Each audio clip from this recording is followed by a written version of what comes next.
Yo, how's it going? What up, what up? Can you guys hear me alright? Let me turn on some feedback so that I can hear myself alright.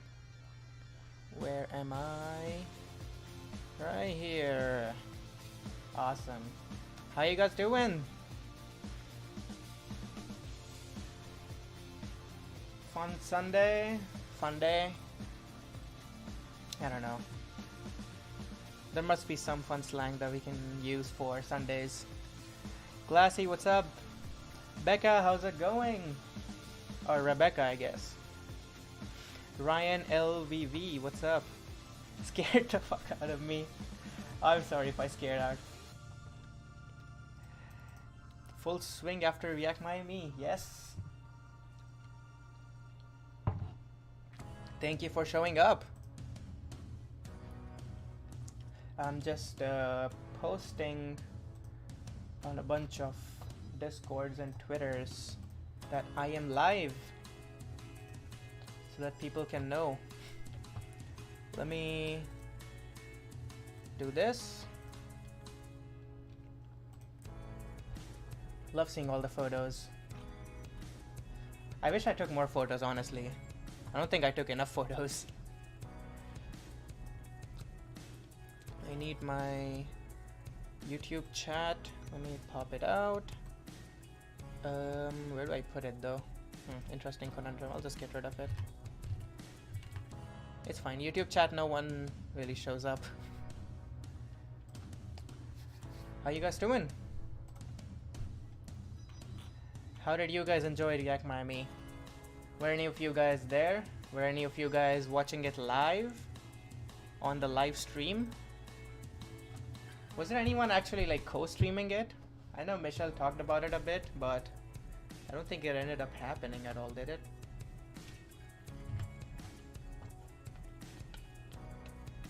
I'm going to put you right here.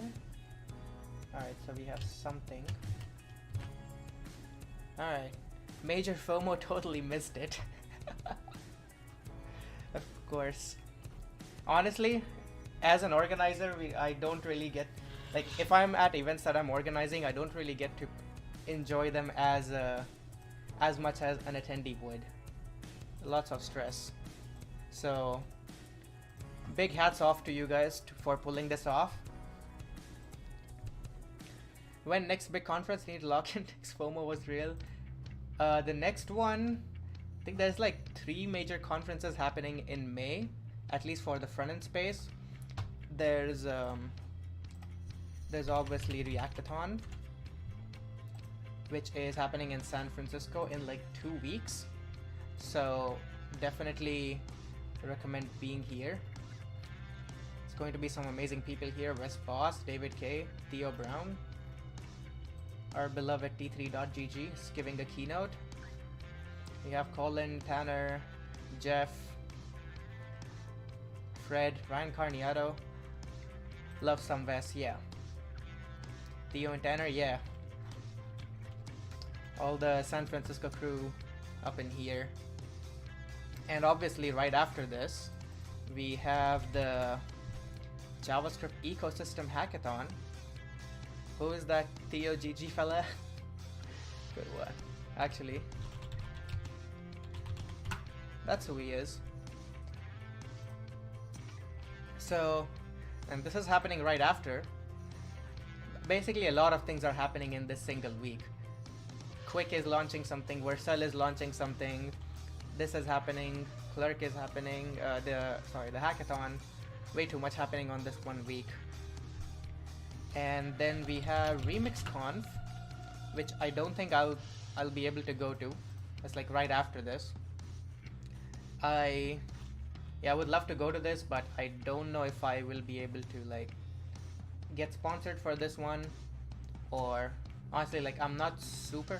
I am really interested in Remix. I just haven't used it enough to be at this conference and be able to contribute. But this is happening.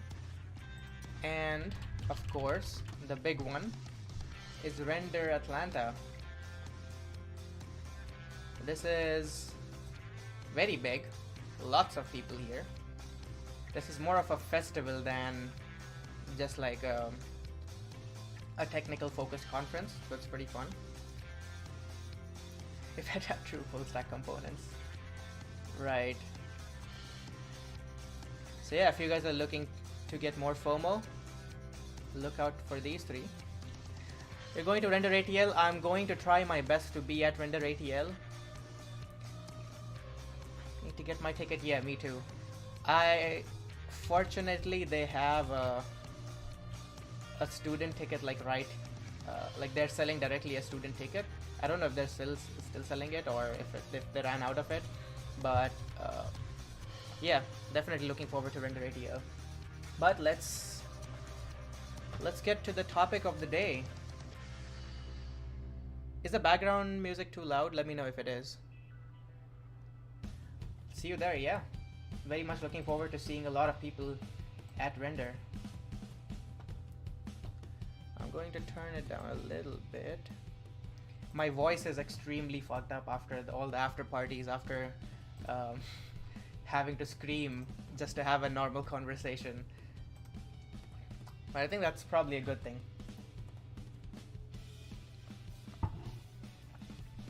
So, React Miami. How many of you guys were there? Nick, I didn't see you there. Were you watching it live? Oh yeah, I'm gonna tell you about everything that you missed. If you had FOMO so far, this is probably going to increase it. Caught some live, that's great, that's good. I'm hoping I can turn this into a YouTube video later. Alright, so React Miami, let's see. Why do I have... I'm actually going to do this so that I can hear myself better. So why do I talk about React Miami so much? Why was I so excited to go? Why was I so excited to be the media partner? And basically just like keep screaming about React Miami on Twitter. It's because one thing that I'm probably going to dive more in depth into at some point in the future is that React Miami to me is not just just any conference. React Miami has a special kind of place in my heart because it's basically my origin story. Everything that I've done in like the last year, which involves getting active on social media, making content on YouTube, making connections with a bunch of awesome people, having this Twitch stream, having like you guys to talk to, like pretty much like 90-95% of the explosion that I've seen in the last year, like pretty much all of it can be traced back to me attending React Miami and meeting some amazing people there that I made some pretty nice long-term connections with. And it was basically like accidentally bought render ATL.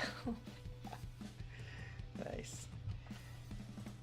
So yeah, that's basically why I have a kind of a special connection to React Miami, because it was like one of the very first large-scale front-end web dev conferences that I attended, which is the space that I kind of live in now. Mostly, I also spend a lot of time in like back-end infrastructure, cloud, serverless area, but web dev is really where I started. And React Miami was the biggest conference that I attended in the beginning of my career, and it helped a lot. I randomly saw a posting about React Miami in Reactiflux, and I decided to go just because it was Miami. I honestly didn't think too much of it at that time, but when I got there, I met some pretty amazing people. I also like got familiar with modern web development, which like I had been missing out on how people have been building web apps for a long time, because the job that I was working at, we were kind of stuck in kind of an old way, or like we weren't really using a lot of full stack tools like Next.js, like Remix, or deploying on places like Vercel and Netlify. A lot of the work that I was doing was writing a REST API in Express, like kind of like MERN stack, and that was in 2021, 2022.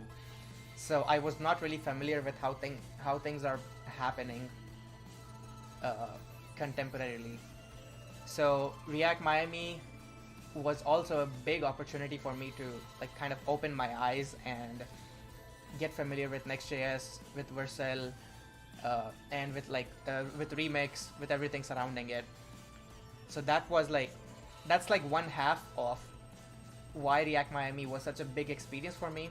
And the second half is meeting a lot of amazing people, including let me pull up his profile,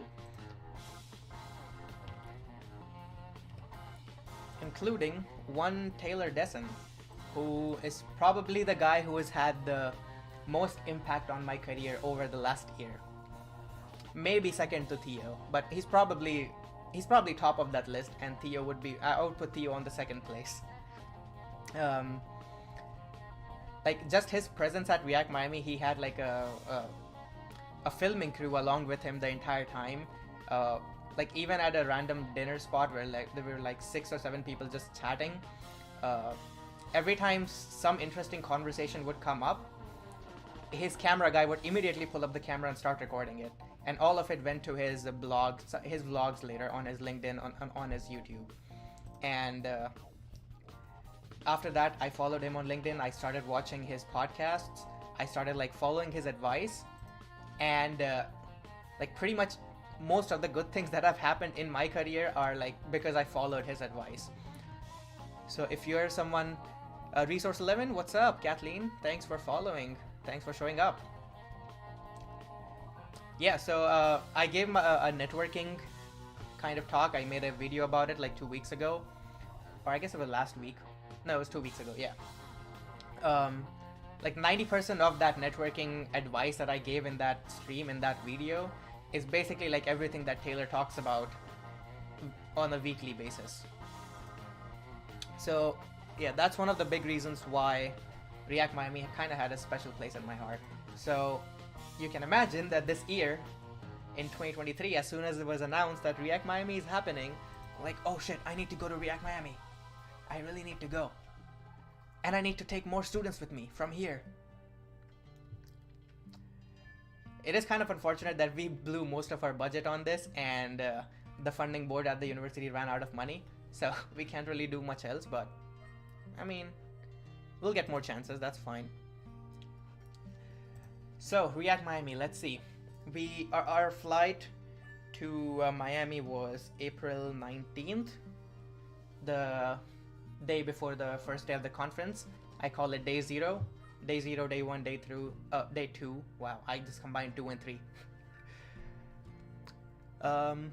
Yeah, so our flight from Cincinnati to Miami, we couldn't find a direct flight for some reason. or all the direct flights were like super expensive, and we had a very limited budget.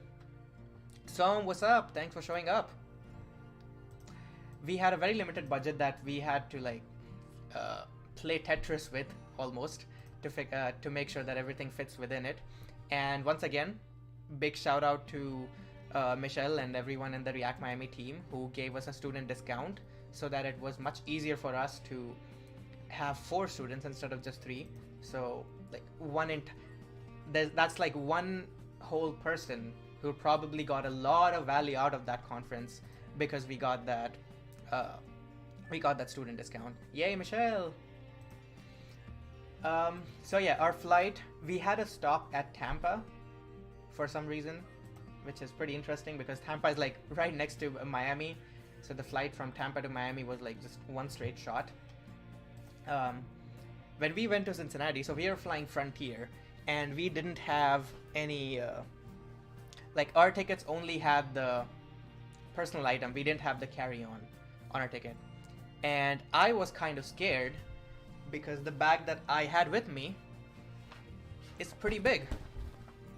Like it's definitely too big to be a personal item. And what Frontier does is that they have a thing at their like check-in desk and at their gate that you can use to measure if your bag is big enough to be a personal item and to be a carry-on. And because we only had personal items at our tickets, I didn't want to buy a carry-on for like I don't know, $80 or something, just crazy.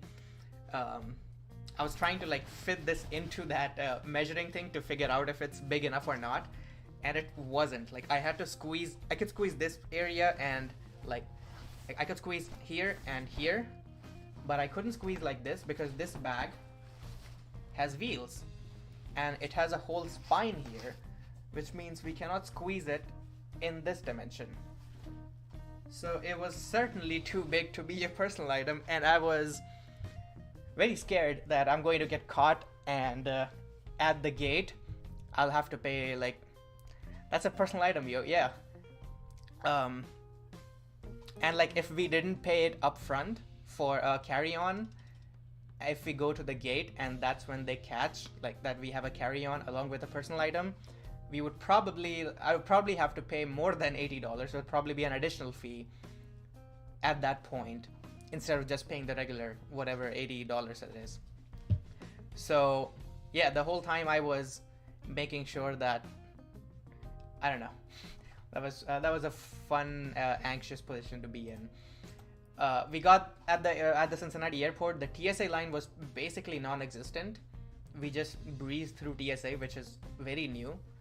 Usually like the Cincinnati airport tends to be understaffed, and I've seen like huge lines and just one TSA checkpoint, but they had like 10 checkpoints open and there was basically no line, which is an interesting other extreme to be in. Went through TSA, we sat at the gate. I was getting very hungry, and there's a pretty cool smash burger joint at the Cincinnati airport, which I've tried a couple times because now apparently I fly all the time. I fly to conferences. It's fun. So I went there. The burgers were kind of expensive, but it was pretty nice. They also had like their own special smash fries, which they fry in like olive oil and they put a bunch of seasoning on it, so it's not regular fries. I think I spent about like $15 there, but it was a solid meal and it pretty much kept me going like until we reach our Airbnb in Miami. So I'm very happy I ate nicely there. And then it was time for boarding, which means my anxiety came back up again because I have a bag that's too big to be a personal item. So something that I tried to do was that instead of wheeling it behind me, I just put it as a backpack. So it's a backpack and a wheelie bag combined. So I put it as a backpack and I kind of hid it opposite from where the gate people were, the people who check in, so that they don't get to see how big the bag is. And probably just by looking at it, you can just say that, yeah, that's a personal item. It's small enough to be a personal item. But if I was wheeling it behind me, then it would probably be a lot more obvious that it's too big to be a personal item, especially with the long handle. Um, and as I was going there, scanning my boarding pass, showing my passport, the entire time I was like, please don't notice my bag. Please don't notice my bag. Please let me just walk through. Body block the back size. Yeah, exactly. And yeah, she didn't notice. She let me go. And as soon as my boarding pass scanned, it gave that success chime. I just ran into the gate. My friend was waiting there for me, and I caught up with him. So that was a fun experience, and I knew that it was probably going to be similar for the next two flights, because like none of our flights had the carry-on add-on. Like we only had the personal item for all of our flights. But Frontier was the only one that has an instrument that you can check, that you have to check. I flew Frontier before, and sometimes they even have the measuring thing right when you're boarding. So before you scan your boarding pass, you have to put your bag in there and ensure that it's big enough or it's small enough to count as a personal item and a carry-on. The other airlines don't do that. Frontier is probably just a little too paranoid. So yeah, that was probably the most anxious moment of this entire trip. That's saying something. Yeah. So after that, we boarded the flight. I kind of missed the times. Like, we all use streaming services to listen to music now. Spotify, Apple Music, Amazon Music, whatever. But there was a time, like, when I was back in India, the only way to, like, listen to music was to download MP3s and just play them, like, on repeat or something. Like, I didn't use a streaming service for, like, a majority of my life. And every time I travel, every time I'm in an airport or Frontier say no more. Yeah, exactly. Every time I travel somewhere, especially if it's like in a place or in a location where we don't have good internet access, and especially when I'm in flights, I always miss like that old way of listening to music where we download MP3s and keep a repository of music like downloaded on your devices. So yeah, I couldn't really. Music was not a good choice. I have trouble sleeping in flights. I don't know why. I feel very sleepy. I want to sleep, but I just cannot. Like, I need to be lying down. Will Johnson, what's up? Fresh Prince, thanks for showing up. Is there anyone on YouTube? No one's on YouTube, right? Alright, cool. Yeah, I have a really difficult time sleeping in flights. So I just played some games, listened to some of the downloaded songs that I have, and took down some notes. I was trying to like be at least somewhat productive. Low cost airlines, nickel and dime you to death. Exactly, yeah. I'm very much looking forward to not having to rely on super low cost airlines, which means as soon as I get a job, or as soon as I start my job. And then we landed in Tampa, which is a very interesting airport. It's split into different parts and they're connected by trains. So it's kind of like one of the like big New York airports in that sense. So I didn't know Tampa was that big. So that was a lot of fun. But that also meant that we had to go from one of those sections to another. I forget what they call it. It's not terminals, they call it something else, I don't remember. Airfield, probably, something like that. But that also means we had to get through TSA once again, because it wasn't in the same concourse. Might be. I'll have to look it up. I don't wanna right now.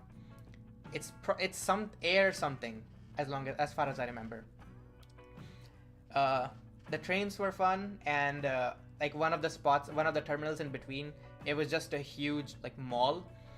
We were trying to walk around, trying to find a place to eat or like anything, and like I had already ate my like giant smash burger with a lot of smash fries, fully branded, so I was fine. But my eyes caught into Hard Rock Cafe, and if you guys haven't noticed already, I am a pretty big rock and metal head.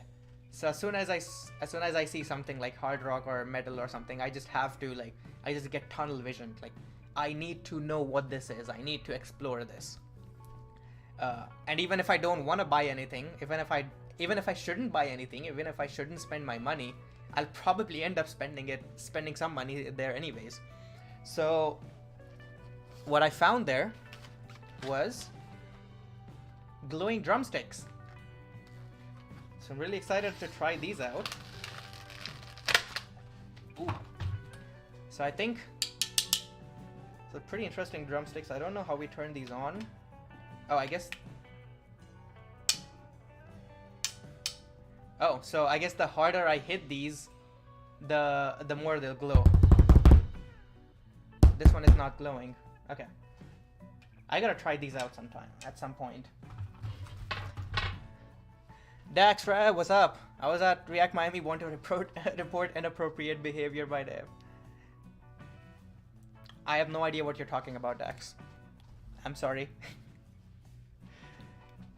So I bought these glowing drumsticks, just like spontaneously, which is not something I really do, but I guess there are some things that make me spontaneously spend my money. Good to know now. Dave is gaslighting me. I'm not gaslighting anyone. What do you mean? You're the one who said that you're talking about serial killers.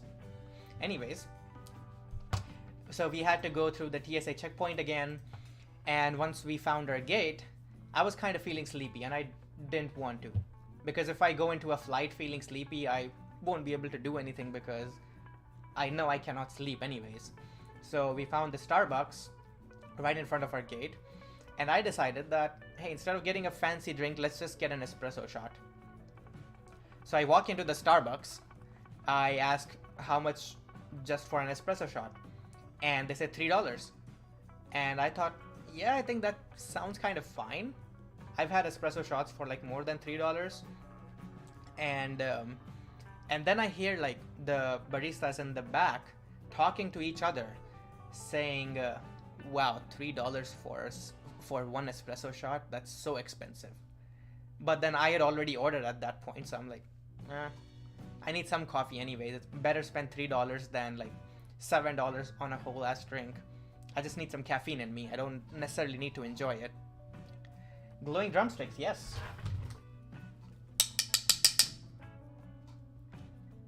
The other one is not glowing. I'll debug these later. So that happened. I put in the order. I came out.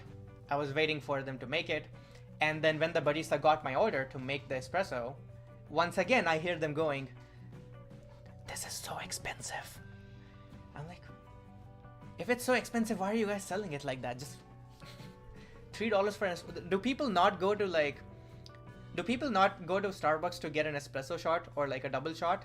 Does that not happen at Starbucks? Do they not usually get that? I thought it was a volleyball tournament. Yeah, we'll get to that soon.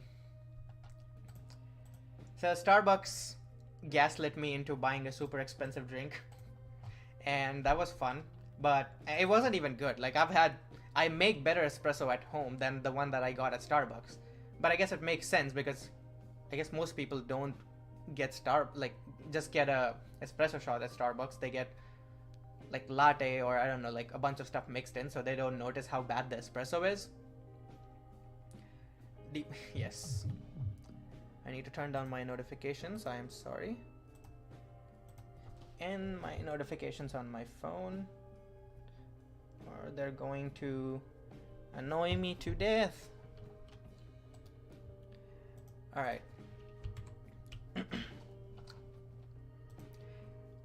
What after? Okay.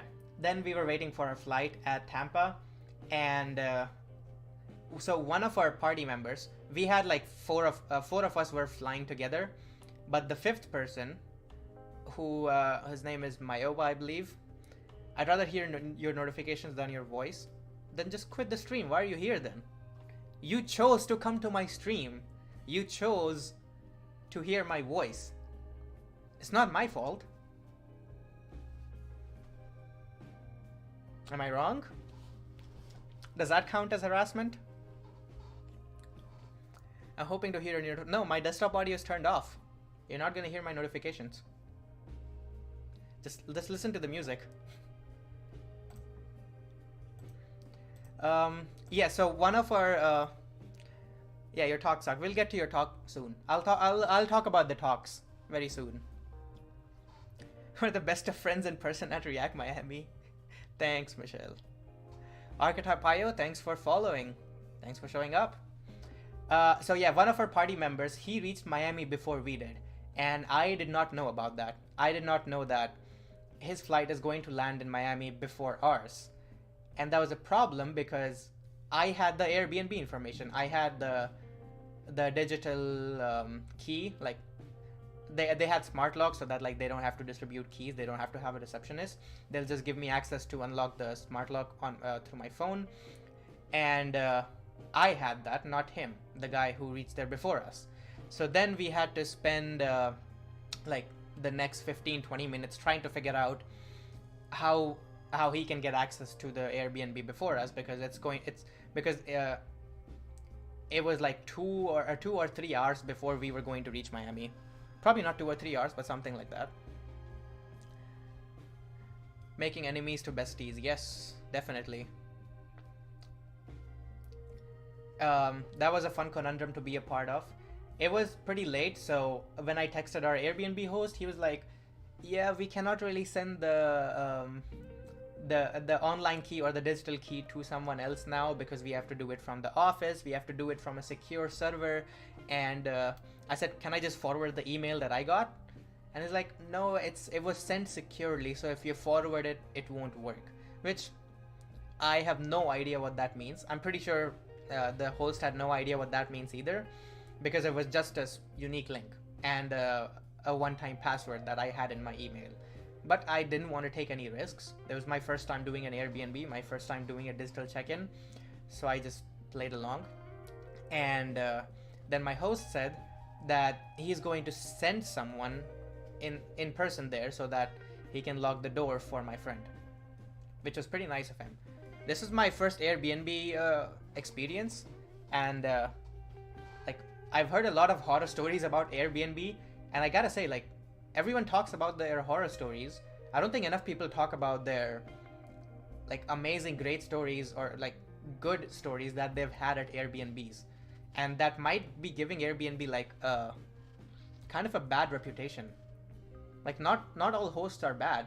There are some, sure, but your host had a horror story? Probably, yeah.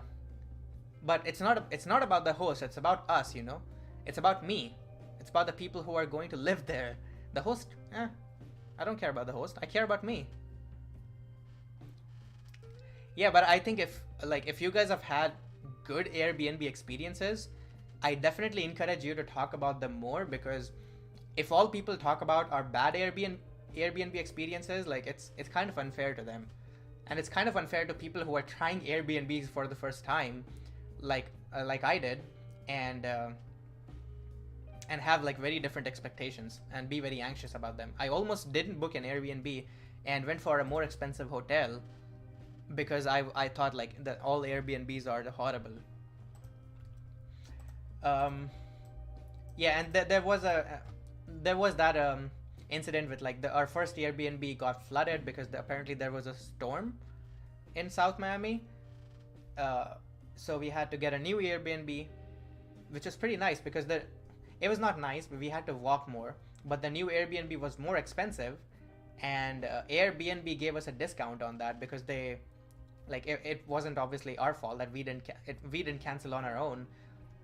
It was like we were forced to switch, so they gave us a discount so that the new Airbnb is not more expensive than the old booking, which was pretty nice. Honestly, this whole trip is just like getting discounts and then spending extra money. So we got to the Airbnb. It was pretty nice. They were basically kind of running a hotel, but through Airbnb. It was like multiple buildings, a bunch of different like tiny apartments, and they're all like stocked with kitchen supplies, bathroom supplies, nicely. Liz really liked me. Good to know. You gotta be careful now, Dax.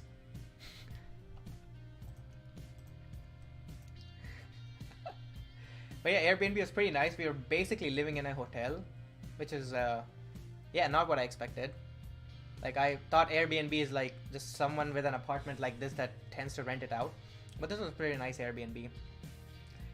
We got there around like 11:30 p.m. Then we got out to find some food. Unfortunately, everything was closed. I had like higher expectations from Miami, honestly. I thought it's like more lit at night. I was telling all my friends that everyone who came with me is that, oh, it's 11:30. Nothing in Miami is going to be closed at this point. It's Miami. Everything's going to be open. It's a lit area. We can go anywhere and find any food, right? That turned out to be not true. And I ended up looking like, I don't know, like someone who's just bragging. I had more faith in Miami. Damn. You guys let me down. What's up, Amur? Now it's also possible that our Airbnb was much closer, like it was on the opposite side of the Miami beach. And when we looked online on maps, a lot of restaurants and bars closer to the beach were open, but not in our area, and we didn't want to walk all the way to the beach. So I'll give you guys some leeway there, but yeah, Miami is really not as lit as I thought it would be. So next time I'm not hyping it up as much as I did this time. All right. But we got some Middle Eastern food. It was a food court. It was pretty nice. I bought a large Mountain Dew bottle, a 2-liter Mountain Dew bottle, because I thought we would spend more time at the Airbnb. I would have time to like drink all of it, but I barely had like 2 glasses out of it. So that was a waste. But I hope the cleaning crew had asked Dax for help next time. Dax, really? That's the best person to ask help for? Which city was beyond your expectations in the US? Depends on like what beyond the expectation means. Not lit enough for that? No. Not really. I thought things would stay up like until like 2 or 3 a.m. in the whole city at least. But yeah, everything was closed. What about Atlanta? I've not been there yet. Render is going to be my first experience at in Atlanta. Did you leave Miami Beach at all? I didn't go to Miami Beach. Literally a world famous club that's 24/7, 365. I mean, there probably is, but it's probably too far for us to walk to.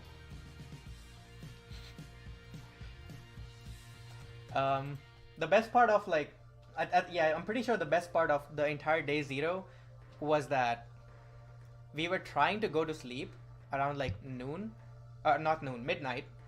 Like we're like, okay, we need to wake up early and we need to go to the conference. But then we just started like chatting about random web stuff. We started talking about Angular because the 3 of us who were sleeping in the same room, all 3 of us have spent a lot of time writing Angular.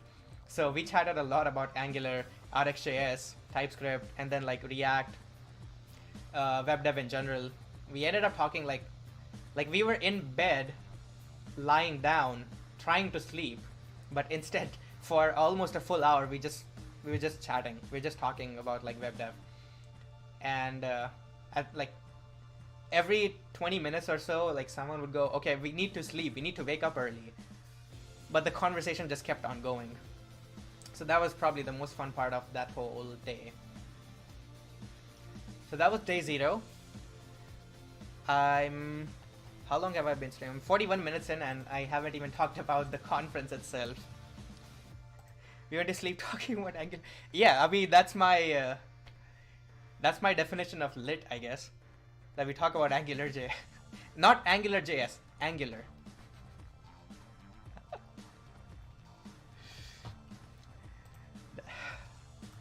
Yeah, that's my experience with lit, I guess. So yeah, day 1 happens. We all wake up on time. Actually, before time, because around 4 p.m. it's 41 minutes. I mean, yeah, technically I've been streaming for 41 minutes, but yeah, Twitch notifications are not super reliable, so I can't really do much about that. Day 1 starts. We were woken up by a horrible, okay, I don't want to say horrible. I don't want to be insensitive, but there was actually no. It was a weather alert. It was some sort of a weather alert that just like goes to everyone's phone and starts buzzing really loudly. And it went off at like 4 or 5 a.m. or something. And that was absolutely horrible. Like, it woke everyone up.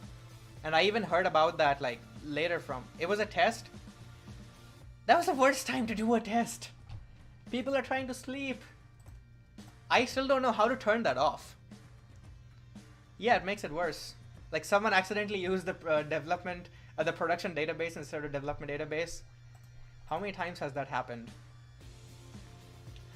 6 million people with what power? Yeah. I wish I have that sort of a power at some point in my life. That I can make a screw up and like ruin the nights of 6 million people. That would be a fun power to have. But yeah, we still like woke up around 7:30. There was just one bathroom, so a couple like 2 or 3 people had like they showered last night, so the bathroom wasn't as occupied. We all got ready. We all started walking, and once again, like walking to the conference, we were all like, it was a 23-minute walk, which is a good thing in kind of ways because we got to like see more of Miami. No, I did shower. Unfortunately, Dax. I know you probably wanted me to be there without a shower. Why not take an Uber? Because don't need it. Like, a 23-minute walk is not bad. It's probably a good thing because we get to see more of the city. We get to chat, and like we're not running late, so yeah, don't really need to take an Uber.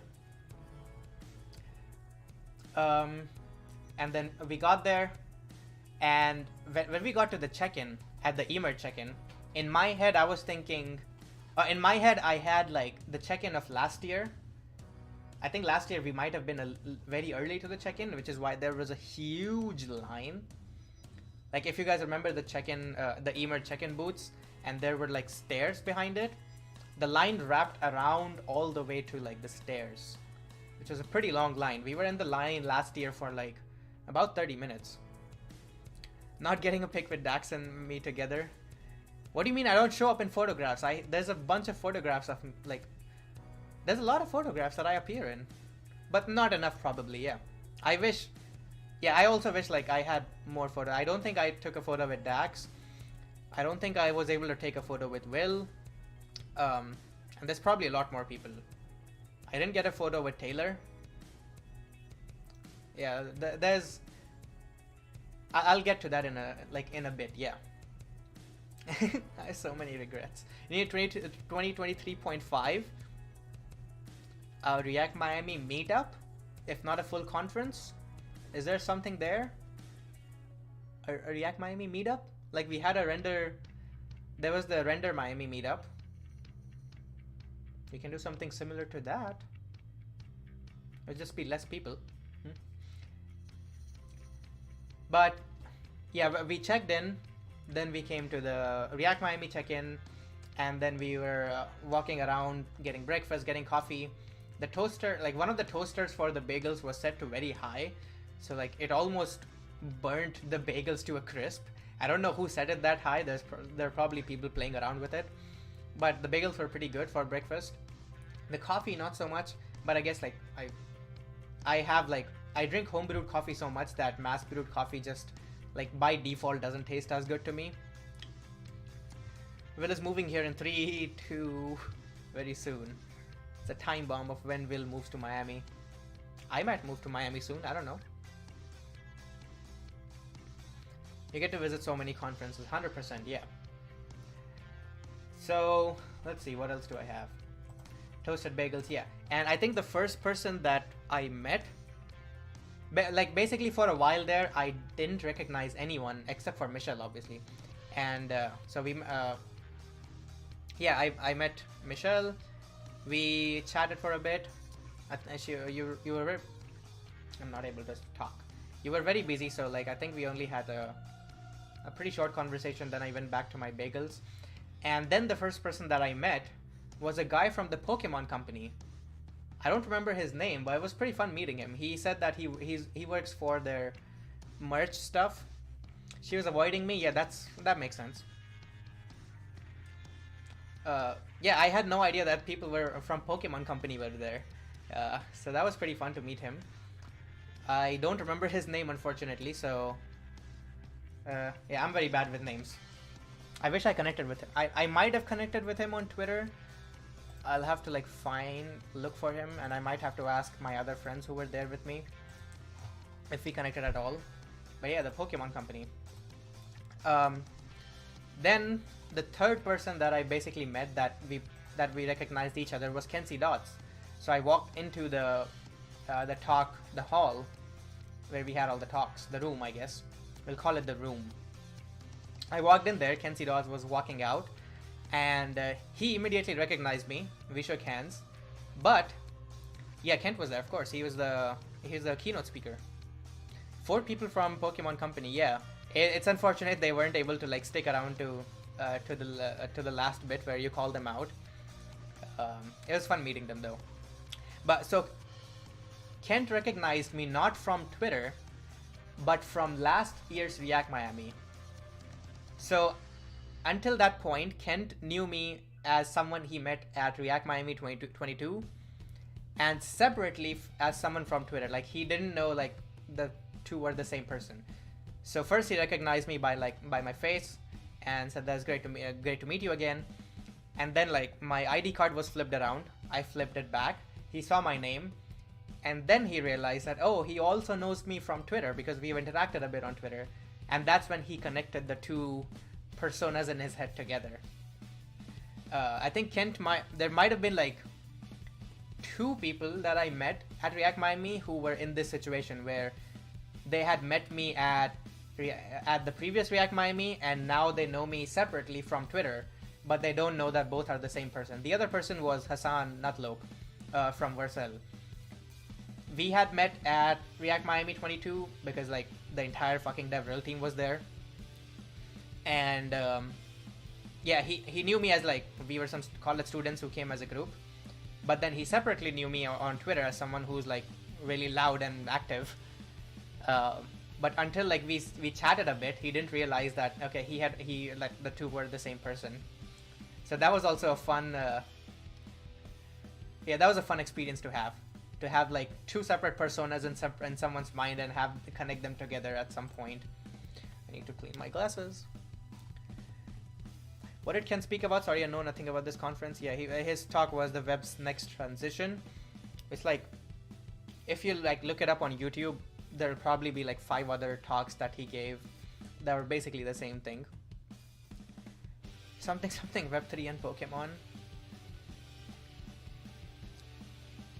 The talks are on YouTube. So are all the React Miami 23 talks are on YouTube yet? Because I might like watch. I definitely need to watch a lot of them and re-watch a lot of them. So if they're on YouTube already, not yet. Okay, cool. I met Kenzie Dodds, and when the talk started, live stream is up. Okay, that's good enough, I guess. I'll just watch the live stream. Oh, we have to upload. Okay, cool. So one thing that happened when we were walking out that I'm kind of grateful for now is that I forgot to take my glasses with me, and the problem is that I can see fine without the glasses normally, but I cannot see things that are far away very clearly. So if I'm like sitting in the middle or the back of the room and there's like some slides and stuff, I have like a little bit of a hard time trying to read it properly. And I forgot my glasses in my Airbnb somehow, even though I had these on the entire time I was traveling. So it's not even like I'm not used to these. I just forgot them. But then I think I was kind of grateful that I forgot them, because that made our entire group like go towards the front of the room, and that's where all the cool people are. That's where all the speakers are. Well, I wouldn't say that's where all the cool people are, because everyone is cool, but that's where all the speakers and especially the people who I recognize, who might recognize me, that's where they sit. So let me actually find this tweet. 3. All right. Front Row Club, yes, Front Row Club. I was a part of the Front Row Club. That was awesome. So I think me and my friends, we walked up to like the 5th or 6th row from the front. Probably a secret to my popularity. Hey, what's the secret? That I forget my glasses? Or I'm on the front row? Which one? That I'm loud on Twitter? Yeah, probably. So, this happened.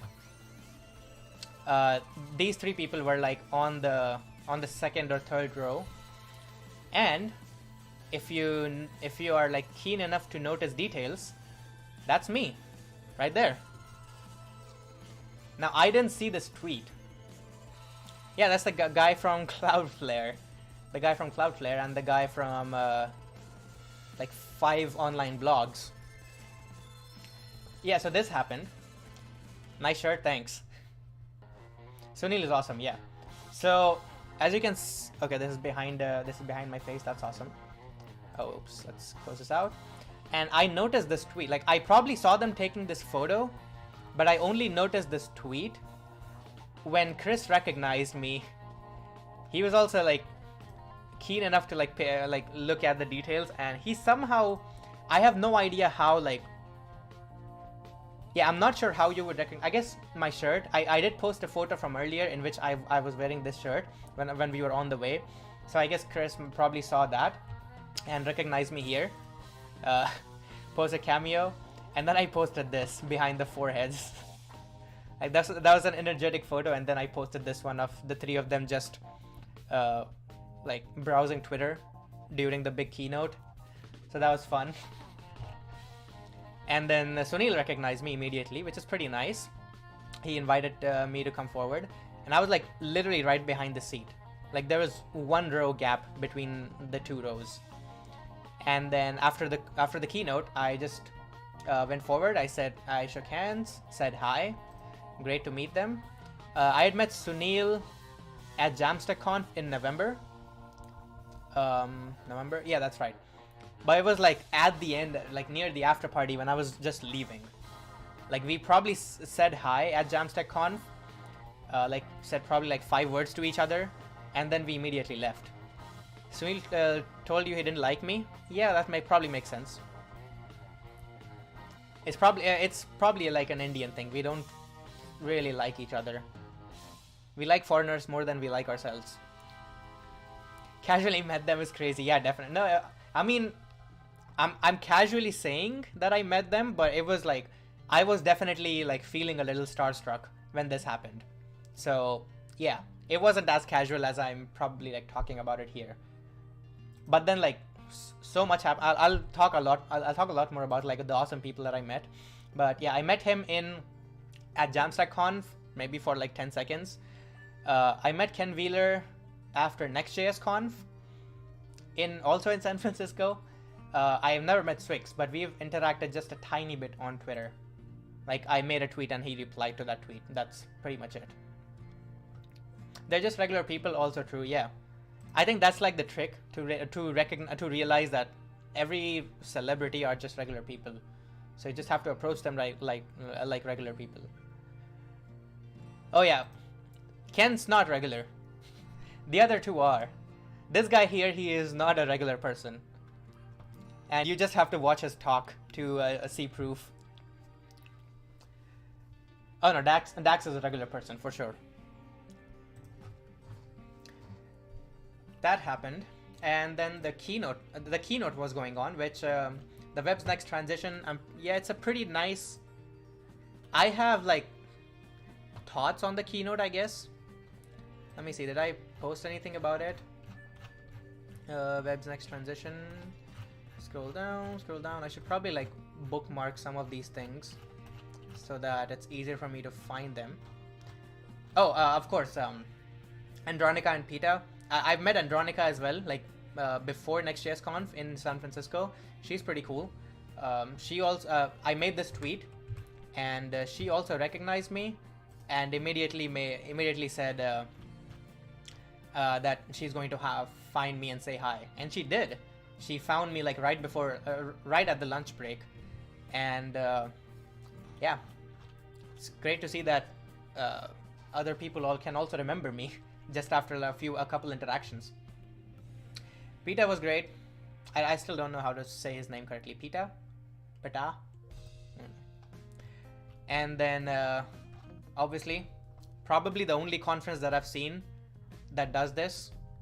It's fucking amazing. Cannot give enough props for this. Puta.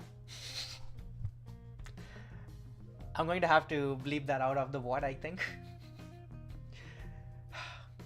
Now Dax is the one harassing me. I'm not the... Okay. And of course this happened for the key. We're just going to move on. I don't need any more... How often do I plan to go to such conferences? I don't know. I'll probably just... I don't have like a how often. It's just that if it seems interesting and if someone's paying for it, I'll go to it. Yeah, the koala was cute. And the keynote was pretty good. I think... I don't know if like giving the same talk many times, if it gets like... I don't know if at what point it hits a situation that it's not new anymore. This was free for you, essentially, yeah. I mean, I'm a media partner, so I got a free ticket, and I got the university to pay for flights and hotels and everything. And I think Clerk is gonna pay for some of my lunches, so that's awesome. Yeah, I'm wondering, like, at what point does a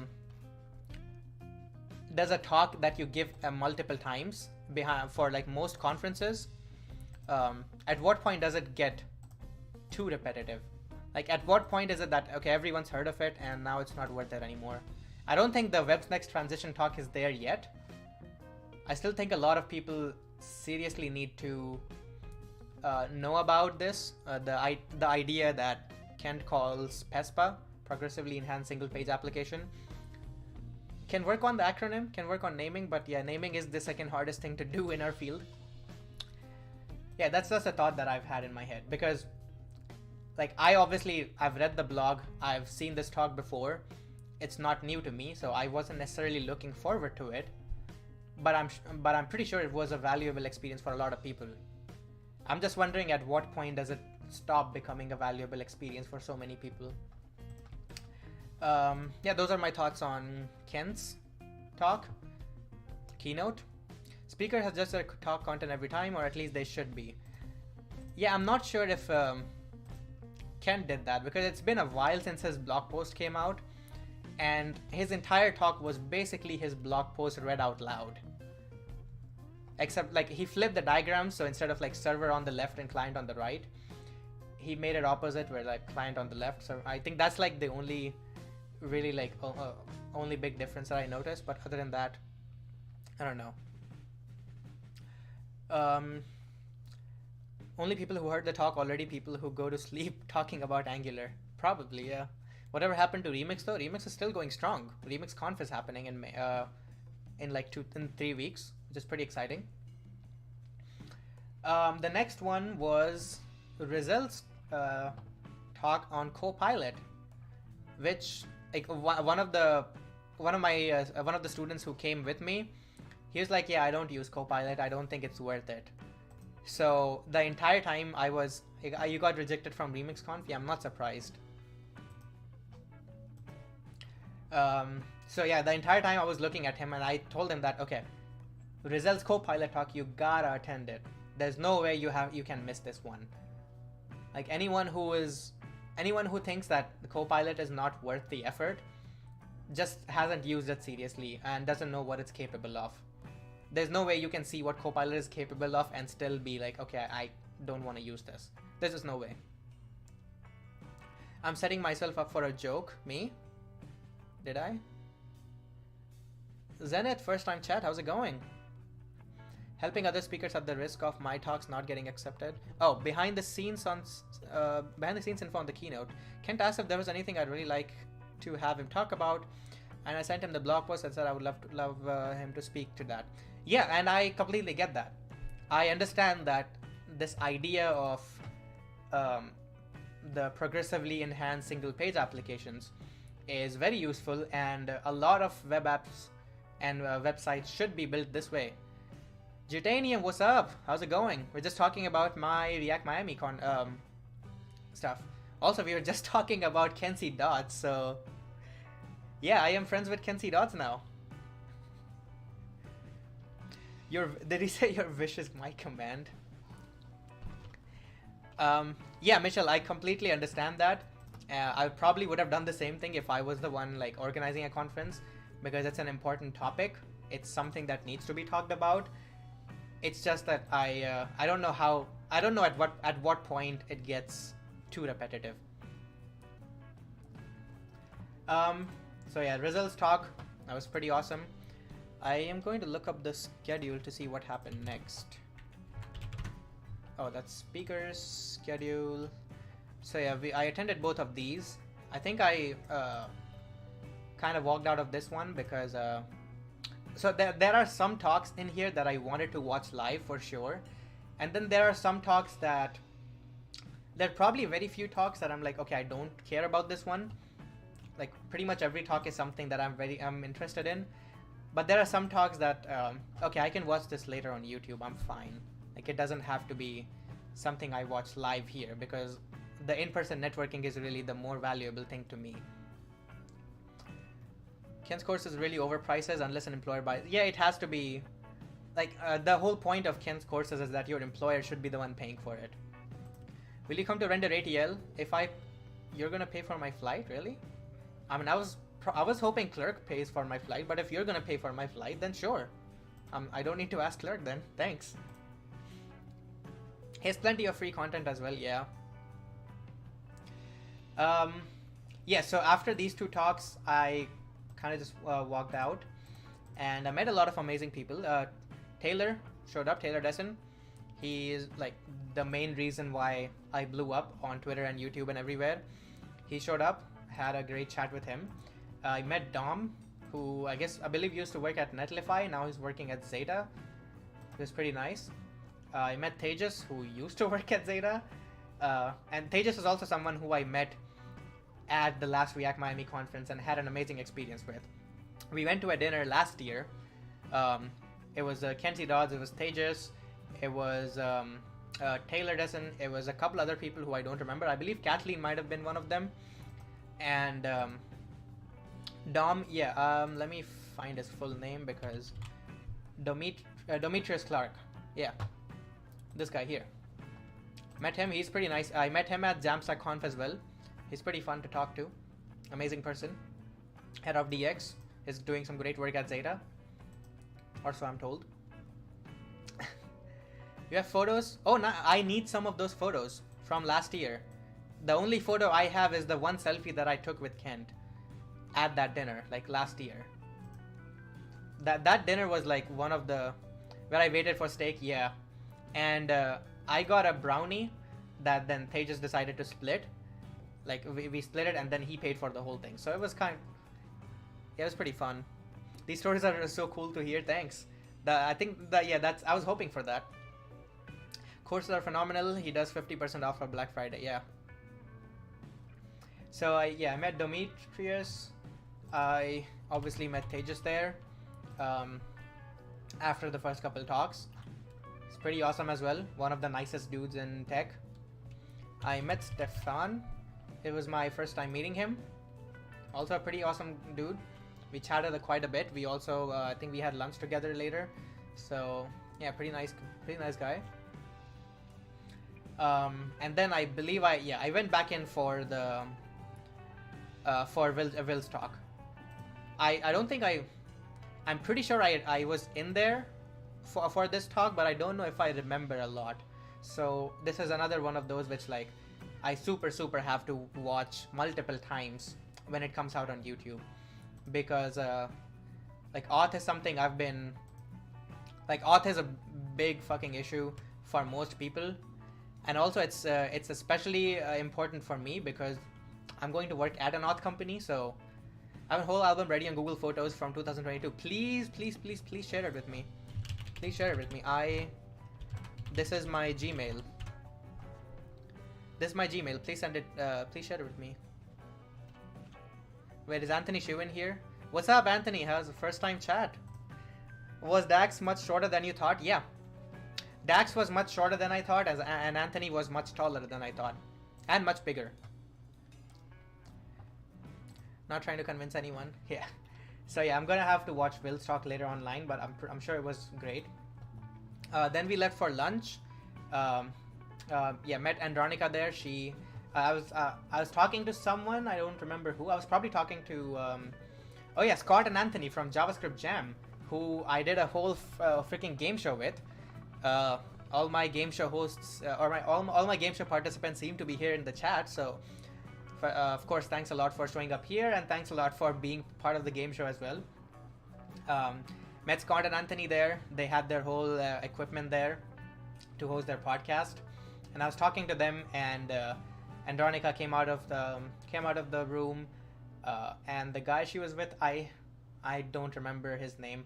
I met them. I met both of them in San Francisco, and somehow I don't remember his name. I'm terrible with names. It'll be great if you can share all these people's Twitter. Yeah. So Andronica here. You can copy this. I'll probably have like a list when I turn this into a YouTube video. I'll have some sort of a list in my descriptions and stuff. Speaking of my game show participants, Josh Goldberg, what's up? How's it going? Who else did I meet? We were waiting for a long time for the lunch vouchers, which was interesting. What was the, like, were they not printed on time or something? I don't know. Everyone was speculating on what's taking so long for the lunch vouchers. But a good consequence of that is that there were a lot of people at the same time at the same place, which means there's a lot of conversations. And you get to see a lot of people who you probably... Printer got delayed out order, and then they got stuck in traffic. Yeah, that's fair. That's completely fine. Entire game show crew is here. Yeah, except for both of my co-hosts. But yeah, the contestants are. Yeah, I mean, there was a good consequence of that, of the delay, is that everyone was in a tiny space, which means you see a lot of people who you probably might not run into again. So I met Steve from Builder.io there. He was talking to Dax and Stefan, I believe, and a couple other people. So yeah, I got to chat with Steve, and then I went with Andronica and the person who Andronica was with. The three of us, we went to get our... I think we just went to Emerge to explore, see what's happening. We were looking for the React Miami sponsors. Couldn't find them, which is why later I came to you, Michelle, to ask like where the React Miami sponsors are, because I was looking for something closer to last year, where like there were a lot more booths. They were pretty. It was a lot more obvious where the React Miami sponsors are, but this year I probably like walked past them and didn't realize that okay, these are the React Miami sponsors. So yeah, that was one of the tiny hiccups, I would say.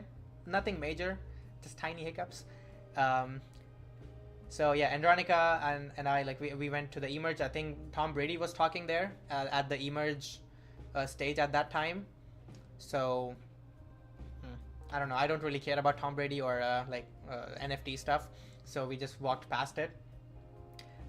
We walked around for a little bit more. We looked at some more sponsor booths.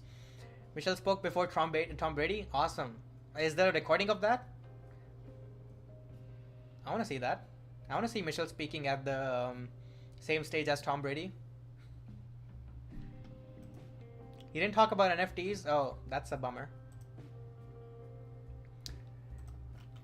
I don't know. Like last year, Emerge was just like a full-on like NFT fest. So I kind of, again, a lot of my like thoughts going into Emerge and going into React Miami both were like, a lot of things are going to be the same as I expected last year. So that's probably why I thought he's talking about NFTs. Dax did talk about NFTs. Interesting. Are you an NFT guy? Are you gonna turn SST into an NFT? Wow, that rhymes. The SST NFT. Gotta make that happen now. Tickets right now are $1,000, damn. So yeah, we walked around a bit, then we came out, and then we got in the line for oh no, there was another thing that was happening. Swix was holding a lunch party. He sent out like an invite on, let me find it, on his Twitter. He had some sort of a lunch party to talk about, I don't know, random stuff. And it's right above this, I believe. Where was it? Where is it? Where is it? He retweeted this, so it's probably below this. Okay, it's probably not here. He probably made it, probably deleted the tweet or something, I don't know. But he had a lunch party thing for which I signed up for that. And then we went into Emerge. We were supposed to meet outside the conference hall around like 12:30. You're a junior NFT guy, Tex. Oh no. Don't bring that up again. Sorry. And I was at Emerge, which is like a huge fucking room. And I saw the text blast thing that Swix sent out for like, hey, we are meeting at this point right outside the conference hall, and we're gonna walk to lunch. And I started running because I missed a few initial texts about that, and I was already late, and I think they were waiting for me for a while. And when I got there, they were gone. I was trying to send a few messages that, hey, just let me know what location you're at so I can walk over there. But that didn't happen, so I missed that, the Swix lunch party. But it's fine because I did make it to the next day. My friends did go. Like, two of my friends who came with me, they went there to the Swix lunch party. Can I come on stream after we're done talking about React Miami? We can do that, yeah. So beginning of Ken Sidot's keynotes, he begins with a short group of exercise session to wake our brains up. Yeah, I forgot to talk about that. Yeah, that's a very interesting thing that Ken does. I mean, I'm not opposed to it. It's pretty nice. This is not from React Miami though, but it's a very similar thing that he did at React Miami. Basically the same exercises, like 12 squats, and then the this thing right here. I don't know what to call them. It's pretty interesting, yeah. Imagine running, never heard of it. Is my camera out of focus? Hello? Hey, please focus on me. Here, I'm the center of attention, okay? This is my Twitch channel. Gotta focus on me, not my drums. Is that better? Probably not. Side bends. Hey! Hello, my camera. What are you doing? Alright, I think it's decent. It's not, okay. Do I turn it off, I guess? That doesn't turn off the camera. It's a specific company by name. Does that mean it's public? Yeah, it is public now. I haven't made a public announcement on my Twitter or something, but yes, I am going to work at Clerk as a developer advocate starting next month. Oh, it's focused now. Let's go. I'll talk about that more in a second when I talk about. Actually, I don't know if he wants to talk about it right now. I'm working on getting Death Fire. Thanks. Do it. Try your worst. Congrats. Thank you everyone. Thank you everyone for the congrats. I don't know when I'm going to make an announcement about it. At this point I don't even know what I'm waiting for. But yeah, that's happening very soon. Speaking of Clerk, I met this awesome guy, Jeff Escalante, who I was very much looking forward to meet. He was a senior engineer at, or sorry, not senior engineer, senior manager at Vercel and HashiCorp apparently. Yeah, he recently left Vercel, and work coming soon. So you can probably try to guess what that coming soon is. I'm going to let him do the announcement. I'm not going to do the announcement on his behalf, but looks like he's also retweeting some of Clerk stuff, you know? So you can probably pick up on some hints. He's talking about React Server Components. Retweeted another Clerk thing. So yeah, I was really excited to meet Jeff. Jeff is probably Jeff Escalante. I talked to him the most out of anyone for the entire 2 days of the conference, other than probably like the guy who I flew with, because I was like with them for the majority of the time. But yeah, he's probably the guy who I talked to the most, and who I'm probably going to continue talking a lot to. Yeah, I am really excited for what he's going to work for, the company that he's going to work for, and he's also really excited for my career, because this is my first DevRel job, and like first DevRel job, especially at a small startup-ish company, is not really the best way to start. Like I know I'm going to have a pretty hard time, but it's going to be fun. So yeah, I met Jeff there. Also met a couple other people from Vercel. Met Brandon and Mina from Flight Control. Let me pull them up. Brandon. I also met Brandon kind of at the last React Miami, but we didn't really talk much. I just gave him like congratulations, it was a great talk, because he talked about like Blitz.js last year. Other than that, we didn't really interact much. But then before Next.js Conf last year in San Francisco, we met at like a lunch place, same place as like where I met Andronica. So I met Andronica and Brandon, both of them, at a lunch before Next.js Conf, which was pretty fun.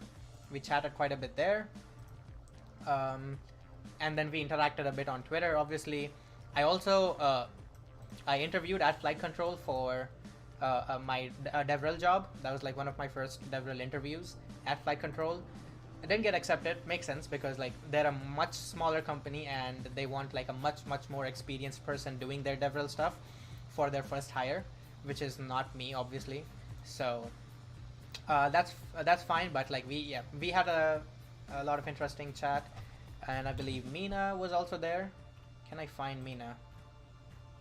I don't know how to say his name properly. I'll have to find Mina. This guy here. How do I find his Twitter? Did he like this tweet? Come on, you gotta have... oh, there we go. Yeah, this guy. How am I not following him? Both, yeah, big fan of Brandon. They're both awesome people. Flight Control is an awesome thing. Blitz.js is an awesome thing. It's... I had a funny interaction with Brandon at one point, where I think we were at the after party. Flybear, yeah. I think we were at the after party, and we were talking about some like cloud like deployment stuff, and it was I think Tejas was with us. Like it was Tejas, Brandon, and me, and like just in conversation it was brought up that okay, now people need to move their stuff to AWS. How do they do it? And I impulsively shouted out, "Oh, SST, yeah, right." And then I got interesting looks from both of them, and then in a second I realized what I did. And like I think we all three of us kind of burst into laughter, and I was like, "Oh, I mean also Flight Control, like not just like, you're both there, you're both doing the same thing." I hope Dax is here to enjoy that. I shouted out SST a little too loud in front of Brandon. So that was a fun interaction. Totally, guys, Dev and Dax actually love each other. Yeah, probably. There's no way you missed it. Someone has to clip it. I'm not going to say that again. Just go and watch, like, go on YouTube, scroll back, or like clip it. I'm not going to say that again for you. What else happened? So that was lunch, and after lunch I just continued to talk to a bunch of people. Yeah, I talked with Jeff for a while. What else? Oh yeah, we went to lunch, and I think when I missed the lunch with the Swix party, I think like 3 or 4 of us walked together to lunch. One of them was like Steve from Builder.io. No, Jeff Escalante, not Bezos. Let me pull Steve up real quick. Yeah, we walked to the lunch cafeteria together. We were looking for what to eat. Steve said he didn't have any preferences. I said I wanted to try out the Cuban. and then we got into the Cuban line, which is like the lines are 30 minutes long. So yeah, throughout this entire line, and then we were also joined with both of my student friends. Steve 8708, yeah, it's probably like a high school. Yeah, it's a probably very old handle. Yeah, we talked for a long while about just Builder.io, startups, sponsoring conferences. I think Steve was mostly like there to explore, like, because Builder.io has sponsored some conferences before. They sponsored JamstackConf, and he was basically kind of there to like scout out what React Miami is like, and should they invest into sponsoring more conferences. And I think so far, like, I miss talking to Steve. Yeah, I also like didn't see him after the first day, so didn't get photos and stuff with him, so kind of bummed about that. But yeah, he was kind of there to like scout out the conference, and I'm not gonna speak for him, but like he probably was like a little unconvinced with React Miami, which I'm not like as an organizer, as like someone who does some event organizing stuff sometimes. It was an interesting conversation to have with him, because I'm also really always interested in how we can get companies, especially like DevTool companies, to sponsor events, especially like hackathons and conferences, things like that. So it was an interesting conversation with him on what conferences he has sponsored, which one did he decide to not sponsor, what did he get out of it. Because I've also had similar conversations with Colin from Clerk, who happened to sponsor our hackathon, Revolution UC, in February, which is the hackathon that I do, or like a bunch of students here do, that I've been doing, like, involved with for the last 4 years. And Clerk sponsored it, and I also asked him, like, had a lot of similar conversations with him on like, okay, what's the mindset behind like sponsoring conferences? What do you get out of it? What do you hope to get out of it? So that was interesting conversations with Amur. Thank you very much for like posting all the Twitter handles on the chat. Next year, React Miami gonna be sponsored by Red Bull. We're gonna shoot them out of a cannon. If you can find a cannon that's big enough to fit me, honestly, I'm fine. Shoot me out of a cannon. I would love it. It would make for an awesome YouTube short. I'd probably get like a couple million views at least. And probably on TikTok as well. So yeah, that was an interesting conversation with Steve. Then we got our food. We sat down at a table that had just got emptied. And then Dax and Stefan also joined us. There are probably a couple more that joined us that I don't remember the names of, because I just don't for some reason. Lunch was pretty good, I think. I think I got the Cuban bowl, whatever bowl they had. Steve got the sandwich, like I don't know what the Cuban sandwich, the Cuban. I don't remember what it's called. But that was my first time trying out Cuban food. It's pretty interesting, I think. Although I do doubt that that cafeteria is like the best representation of what authentic Cuban food is like. So I will take that with a grain of salt.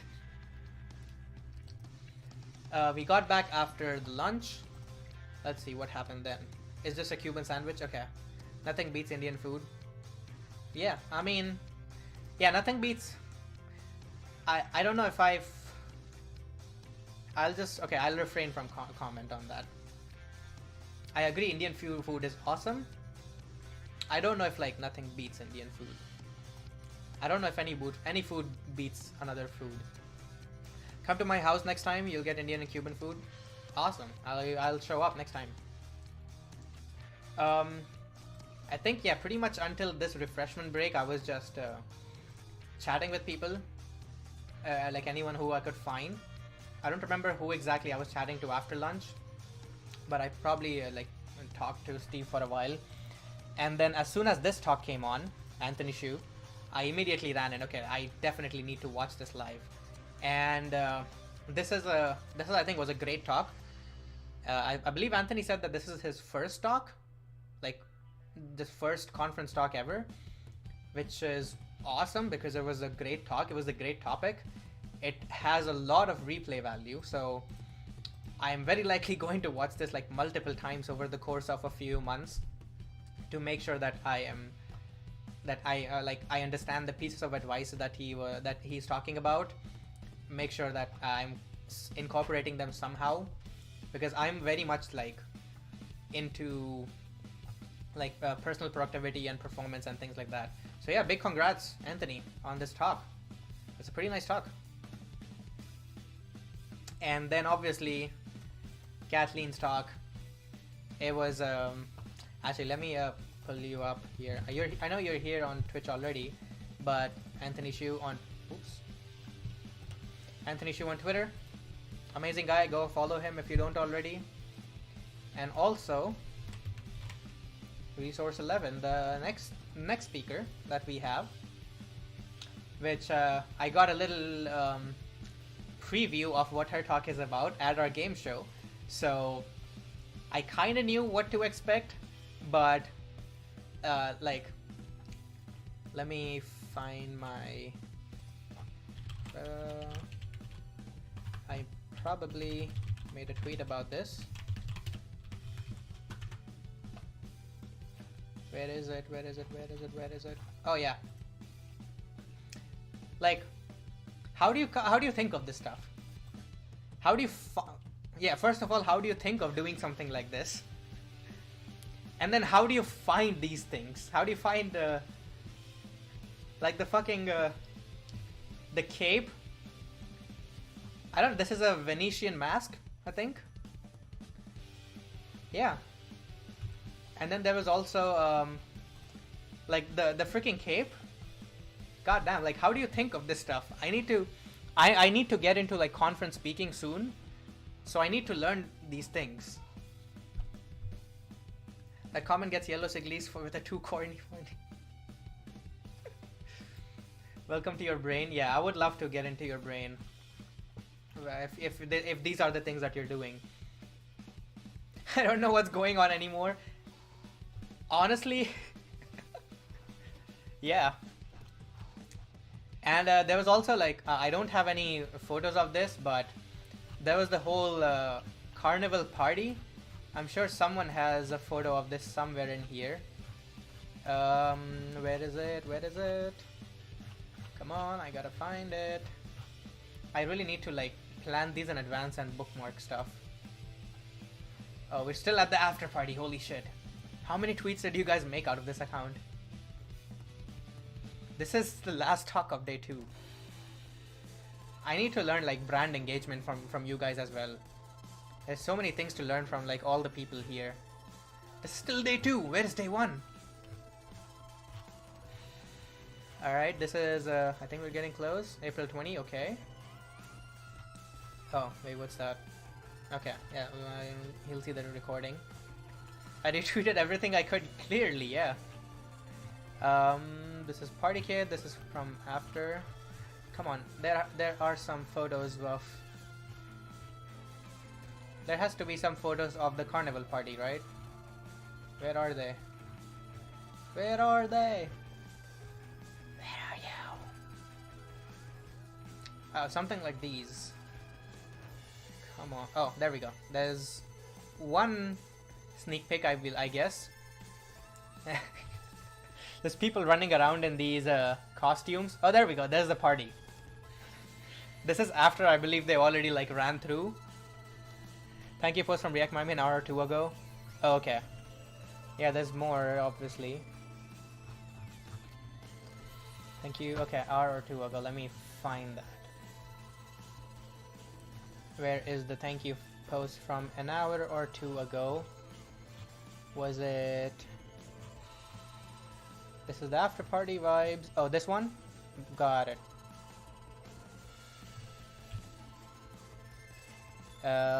Is this it? Oh yeah. I should move me out of the way. I think this has a vertical. Oh, yeah. Just people running around in these like carnival costumes. Christopher. You got Chris in here. Who is that? I mean, like the first one was Ken Wheeler.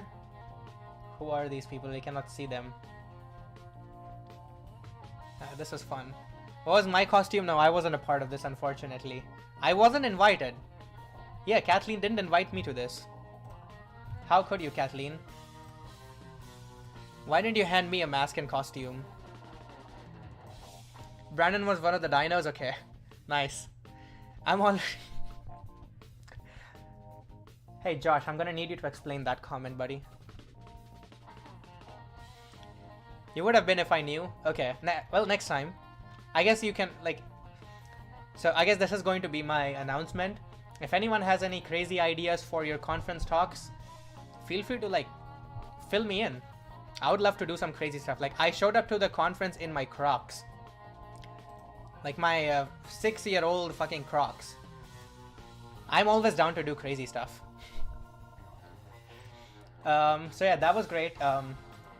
I do need to, like, watch it multiple times. At least, like, once again later, because I don't know, like, the analogies, all the Venetian mask analogies, I don't know if they hit me as well as like you might have been hoping for. So I do need to watch them again and like to better understand the full talk. Yeah, I kind of lost. It's probably not a like you or the talk problem. It's most likely a me problem that I didn't fully like I couldn't fully indulge into the analogies and understand everything that you're saying. So yeah, I'll definitely have to watch that a couple times. Theo started everything's better with Friends repo on GitHub. Yeah, I mean, a lot of people did, I'm pretty sure. Also, Theo, like, he does real-time stuff quite a bit. So he is almost certainly excited for PartyKit. You should wear those funky barefoot shoes. If I can find those, I will, yeah. So yeah, everything's better with Friends. As Amur already brought up, it was about PartyKit. Let me find my tweet on that. Did I make a tweet on that? PartyKit? I did not, okay. I did watch this live. I don't know if I made a tweet about this. But yeah, PartyKit is an amazing project. I've been trying to keep tabs on it ever since it was originally announced. Let me just look up Sunil. By the way, again, 3.1, if you guys don't follow already. And if someone can guess why his handle is 3.1, you get extra points.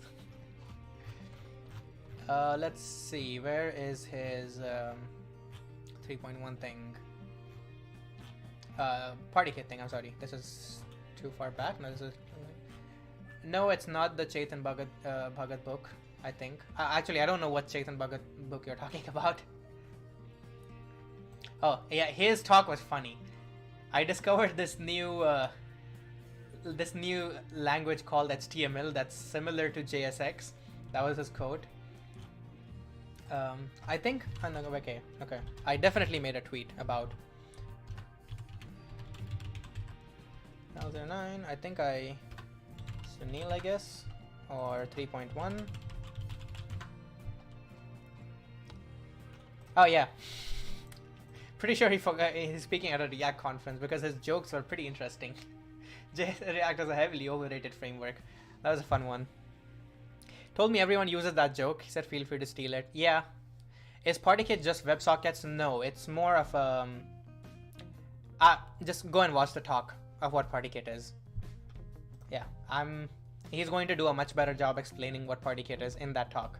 So you can wait for the VODs to show up on YouTube and then you can watch them there. Yeah, amazing talk. And then at the end, he open sourced the PartyKit repo, which was a baller move. PartyKit/PartyKit. I don't think there's a hyphenated yet. Remove sponsors. Okay. Yeah, damn. 1.2 thousand stars. That's awesome. What's the story behind 3.1? It's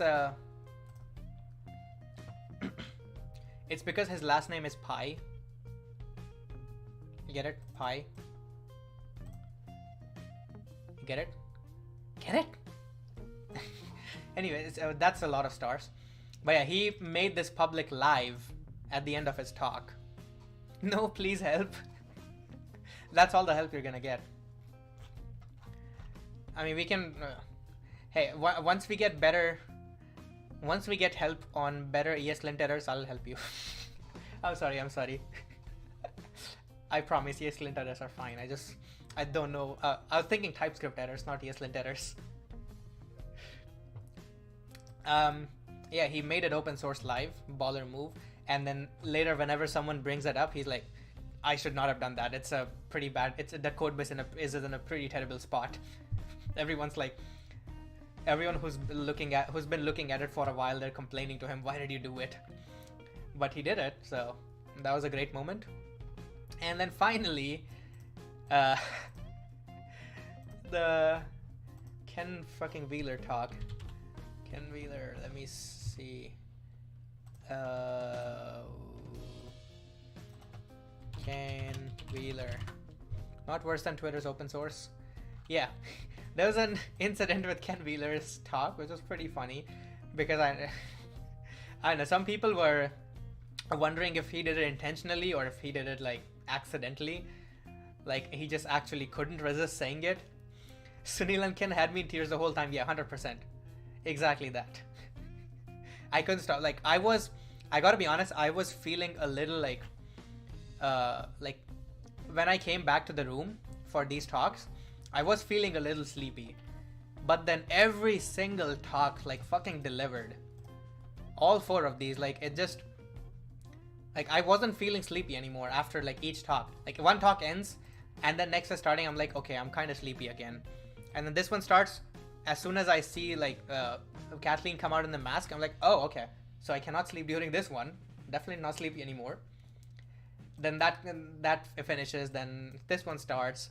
And this one, like, it starts, I know it's going to be a good talk. I know like Sunil is a great speaker, but like it didn't have the shock value of the mask that the mask did. But like as he started making jokes, yeah, all my sleepiness went away. And then same thing here. He was just like going from second one, from minute 1. Yeah, each talk here delivered. So great placement of these talks like near the end of the day. I know for the speakers it's probably a little more stressful to be closer to the end, like because they have to, like the closer to the end their talk is, the more time they spend like stressing over it. So it's probably a little more stressful to them, but this was great placement. Why do I keep maximizing this? People learn stand-up comedy with the talk now. Yeah, I'm trying to do that very much. Like this Twitch stream that I'm doing, it's very much like my practice area for public speaking and live talks. I hope I'm doing good, by the way, so far. First time doing a story session, and this is already going way too long. Ken's talk, yeah, and obviously it was very useful. Like I don't use DevTools as much as I should, and as much as he talked about. Like I don't use the performance tab, I don't use the memory tab. I mostly just live in the console and elements. So yeah, if you're looking to like get better at using DevTools and making better applications that are faster, that are like more memory efficient, more performance efficient, definitely watch this talk. Definitely watch this talk. This is another one that has great replay value that I'm probably going to like watch multiple times over the next like year or so. Or just take notes, I guess. Never use the Chrome profiler, same, yeah. Next talk I do are going to be 100% a stand-up routine. That's going to be awesome, yeah. Honestly, like, no one cares about the infrastructure talk that you were talking about, so just do a stand-up. That's going to be more useful to people. Just let Vercel handle all of this. Like, people don't need to know what infrastructure we are running on, okay? Just do a stand-up. All right.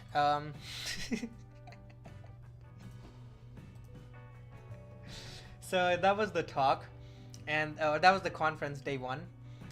When that finished, we had the, I guess no one wants to be rich. Yeah. No, that's what I'm saying. Save those topics for us so that we can get rich, and don't let anyone else think about it. Just let them play in their little area, okay? Not everyone needs to be rich. If everyone is rich, the value of money goes down. Then being rich becomes less valuable, right? So just, yeah. Let us do it. Let us handle it. Yeah, Render Miami, Render Atlanta. I thought that Render Atlanta is just like an Atlanta specific event, but apparently they have like their branches or franchise. What did you miss? You missed the entire day one of me talking about the conference, about how awesome the talks were, how I met like amazing people, had amazing conversations. You missed everything, Christian. Come on. Go watch the WOD. The rich become richer stays true. Yeah, exactly. You get it, right? Ankara, you get it. I shall watch the Say, apparently Render has like smaller branches and they do like smaller events in other places. I didn't know about that. So this was pretty exciting. Yeah, this was basically like one of the unofficial React Miami after parties, which is fun. A lot of us this did start at 8:30 though, and the talks ended much earlier than that, 5:36 to around 6. So we had a lot of time to just do other stuff. So I think like some groups went to was this a day we went there or not? No, okay. So this day Jeff Escalante, we met again like once all the talks finished. He told me that they're going to meet at, what's the name of the hotel? Oops. I accidentally doxed myself. I don't want to dox myself. I'm not going to dox myself today. Good try, Google Maps. Let me look for Marcia's Hotel at Miami Beach. Right there. Right, so this was the Marcia's Hotel. I don't know if I'm saying the word correctly. Too late? Did I get my... What was the address? If it's too late, just put my address in the chat, right? Sending Predator drone. Did we go to Claremont? Yeah, I think we went to the Claremont. Or like, while on the porch, one of these two. They might be the same thing. But it was...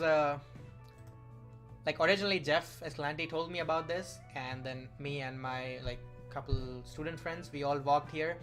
And originally I thought that okay, it was probably going to be like 4 or 5 of us just sitting and chatting and talking and eating and drinking. But when we got there, there was another party already there. Gerald from not Gerald from Replay.io was there with another party. So that was good. This kind of became like another unofficial conference after party. Damn, thanks a lot, Amur, for like posting all the Twitter links. So yeah, we got there, we had some food, we chatted a bit. Jeff and I were just continuing to talk about Clerk, and then more people showed up, and then more people showed up, and then people from conference just kept on showing up here. Like it was a huge fucking party. Like I think half of the area, half of the restaurant was just occupied by like React Miami attendees and speakers at some point. I saw like Tejas and group walking in, and then at some point Kathleen and everyone walked in. Josh, I don't know if you were there. Yeah, Josh was there. Yeah, there were a lot of people there at some point. So that was pretty nice. Like originally I thought is going to be like 5 people. Yeah, there are probably like 30 to 40 people from React Miami at that one spot, which was pretty fun. I had some food there, not much, because I know like that the render event is going to have food, and I got there late. Okay. No, I'm not talking about the render event. I'm talking about the one where Amur, Josh's Twitter is exactly the same as this one. Joshua K. Goldberg. I think. Yeah. It's the same. I'm talking about the I forgot the name again. I just had it open. Claremont, I think. The hotel in front of the main conference hotel, where it was like an unofficial after party. A lot of people there were like talking shit on Render ATL, which I don't know, like I want a second opinion on that. How many of you have been at like the Render ATL in last year, 2022? Because I've heard a lot of good stuff, But at this specific event, like the 4 or 5 people that I was talking to, I've heard a lot of bad stuff that they didn't scale up properly. Like they had like 3,000 people or so, but they didn't prepare for that many people. So like a lot of them didn't get to go in or something. I don't know. If anyone here has been at Render ATL last year, I am very curious to hear what the experience was like at this point, because that kind of caught me off guard. Anyways, yeah, we were there. At some point, I stood up and went to the bathroom. Again, not here, still at the Claremont place. I came back, and there was a table where Tejas and Sunil, they both were sitting, and Tejas immediately stopped me and said, "Hey Agrawal, how are you doing? Come and sit with us. This is an Indian table now." And that became an Indian table, I guess. There were probably 4 out of 6 people probably there were Indians, so it became an Indian table, but that was fun. And again, those 2 or 3 people are probably the only people in this whole area or in this whole space that will say my name correctly. Wow, Dax. Damn, Dax. Come on, Dax.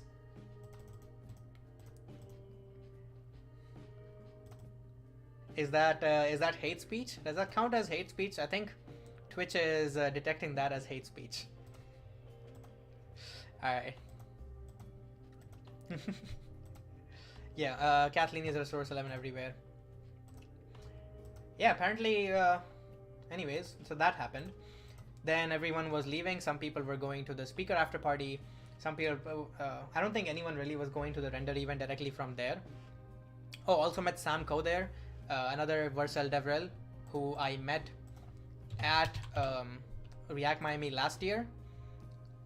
But like he actually like recognized me on Twitter as well as the guy like who he met at the student group at the last React Miami. Yeah, so he's also a pretty cool guy. We chatted a bunch at last year React Miami, and after like on Twitter as well. We chatted a bit. So yeah, pretty nice guy. And then we went to the Render event. Render event was a little more formal than I had thought. Like it was an actual panel of AWS people talking about their work culture. Also, by the way, nice.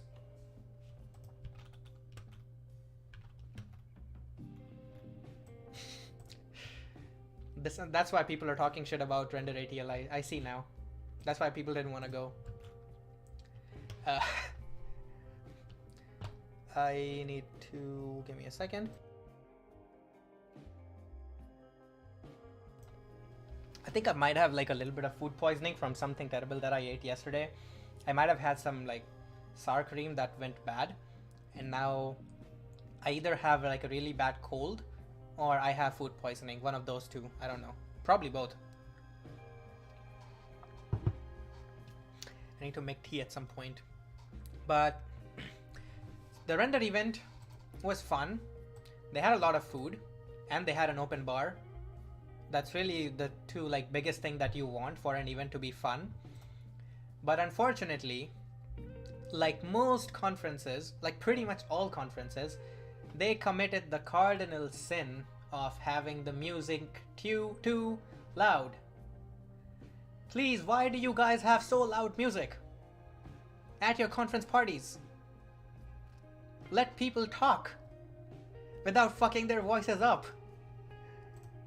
I want to make this into a TikTok and have it go viral because conference organizers always have too loud music. Why? Why do you do it? Please, please. You guys did great, by the way. The React Miami after party at the Marcia's backyard, perfect, because it was an open space. The music was like focused on one spot.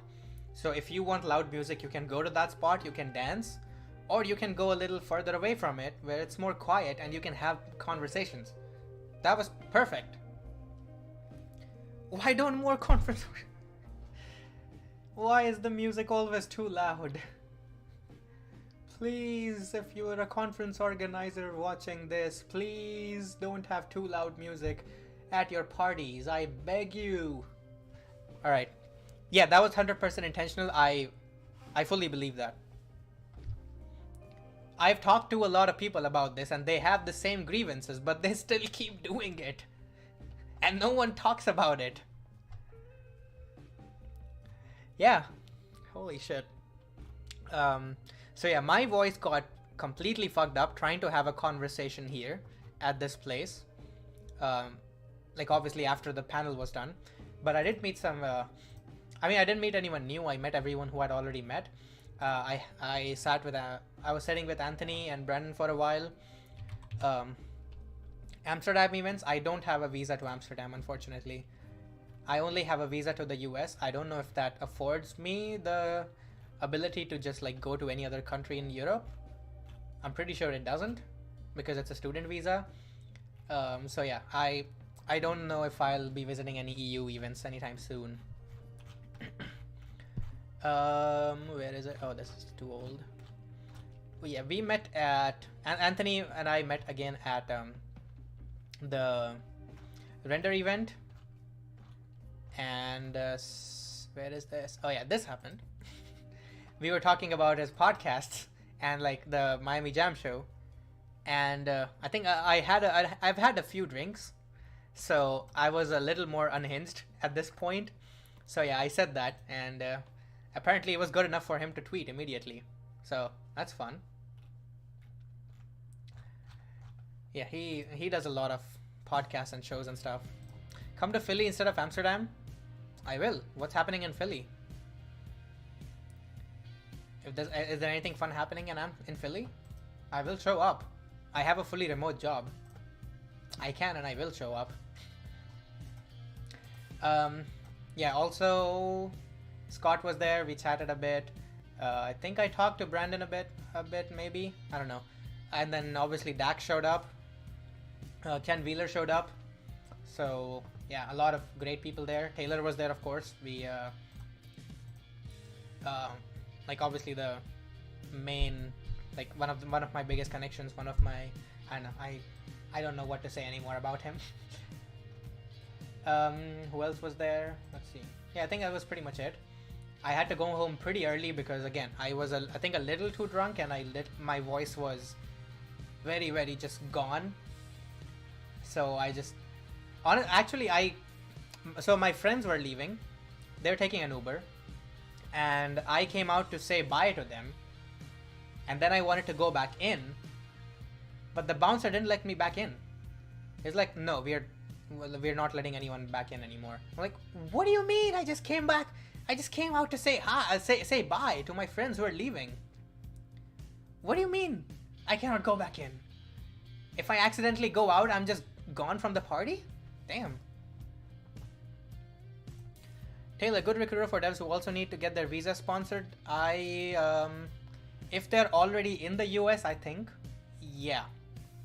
If they are like international and they need to get their visas to get into the United States first, probably not. I did not get kicked out of the club. I walked out on my own, and I just wasn't let back in. So yeah, it's not my fault. I don't know what is this weird instruction that if someone comes out even for 2 seconds, they cannot be let back in. Like, what if I freeze out there? What if I have stuff inside that I need to take with me home? Damn. I punched a bouncer? I mean, are you a bouncer? Do you count as a bouncer, Dax? Because if so, then I agree. Did you have the wristband? Oh no, the wristband was... They didn't have wristbands for this one. The wristbands were for the actual after party that was in Marcia's. This was the render event.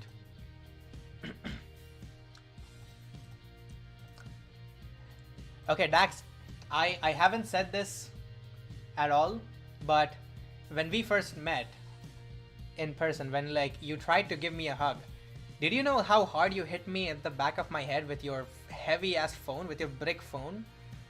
With I don't know how heavy, what kind of case you're carrying around phone. You hit me so bad in my head, I felt that for like an hour at least. Holy shit. I didn't say anything at that time. Well, that was painful. And you're talking about me harassing you. God damn. The first thing you do to me is to hit me on the back of my head. I just switched to iPhone so I couldn't get a handle on it. Yeah, just use Android. That's why you use Android. See, cheap as Android phones. Oh, I have a lot of stickers in here.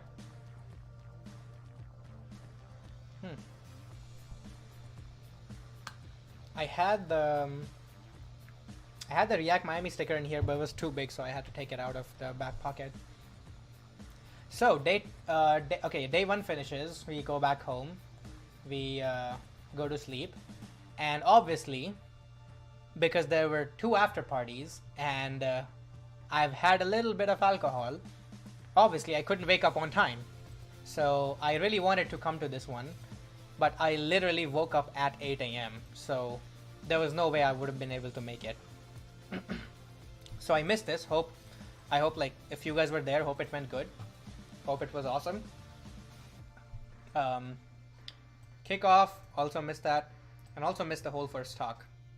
So yeah, I woke up at 7 after partying. Yeah, hey, I'm not used to partying, okay? I don't like parties. I just realized that now I have to get used to parties because every conference is gonna have a fucking after party where the music is too loud and there's an open bar. So I'll just have to know how to handle myself there. But yeah, learning curve, okay? It's baby steps. Learning curves. So I missed all 3 of these. I've heard a lot of great stuff about this, so I 100% need to watch this later. This is probably the first thing I'm going to watch as soon as all the VODs are uploaded on YouTube. 5K Friday morning after partying like a maniac. Damn. Yeah, I just need to like get better at handling after parties. Whole thing was HTML plus CSS. Yeah, definitely looking very much forward to watching this. Companies are gonna realize sending developers to conferences does nothing and you won't have to go. Hopefully. I mean, I'll just spend my own money to go at that point, or I'll just become a speaker. That's what like Kenzie Dots does that. That's what a lot of people do. They just like apply to CFPs at every fucking event possible. So I'm just gonna do that. I did make it in time for this one, and this one was also just awesome. Like he literally gave a full-on lesson on like how video encoding works. So yeah, big props to Chris Shadow. A CFP is a call for proposal, which is like that's when a conference announces that they are accepting applications for speakers. So if you want to speak to a conference, you're going to wait for them to announce their CFP, announce their call for proposals, and then you will send your proposal of what talk you want to give at that conference. That's what a CFP is. So yeah, amazing talk. I honestly, like, I did not know, like, when I was watching this talk, I unfortunately did not know who Christopher Chadeau is, because I did not read this stuff or like go through his Twitter profile. Because if he was, I definitely would have met him and said hi and chatted with him a bit. Like, creator of fucking Escalador, come on, how could I miss chatting with him? But yeah, that happened. So later I realized that, okay, he's actually a big deal. So missed opportunity. But I guess he's also coming to Reactathon, so I'll find him there. And then it was the worst talk of the conference. Hidden infrastructure powering our front ends. Like, it's Chris was so much fun, really nice individual, and incredible karaoke. Yeah, karaoke.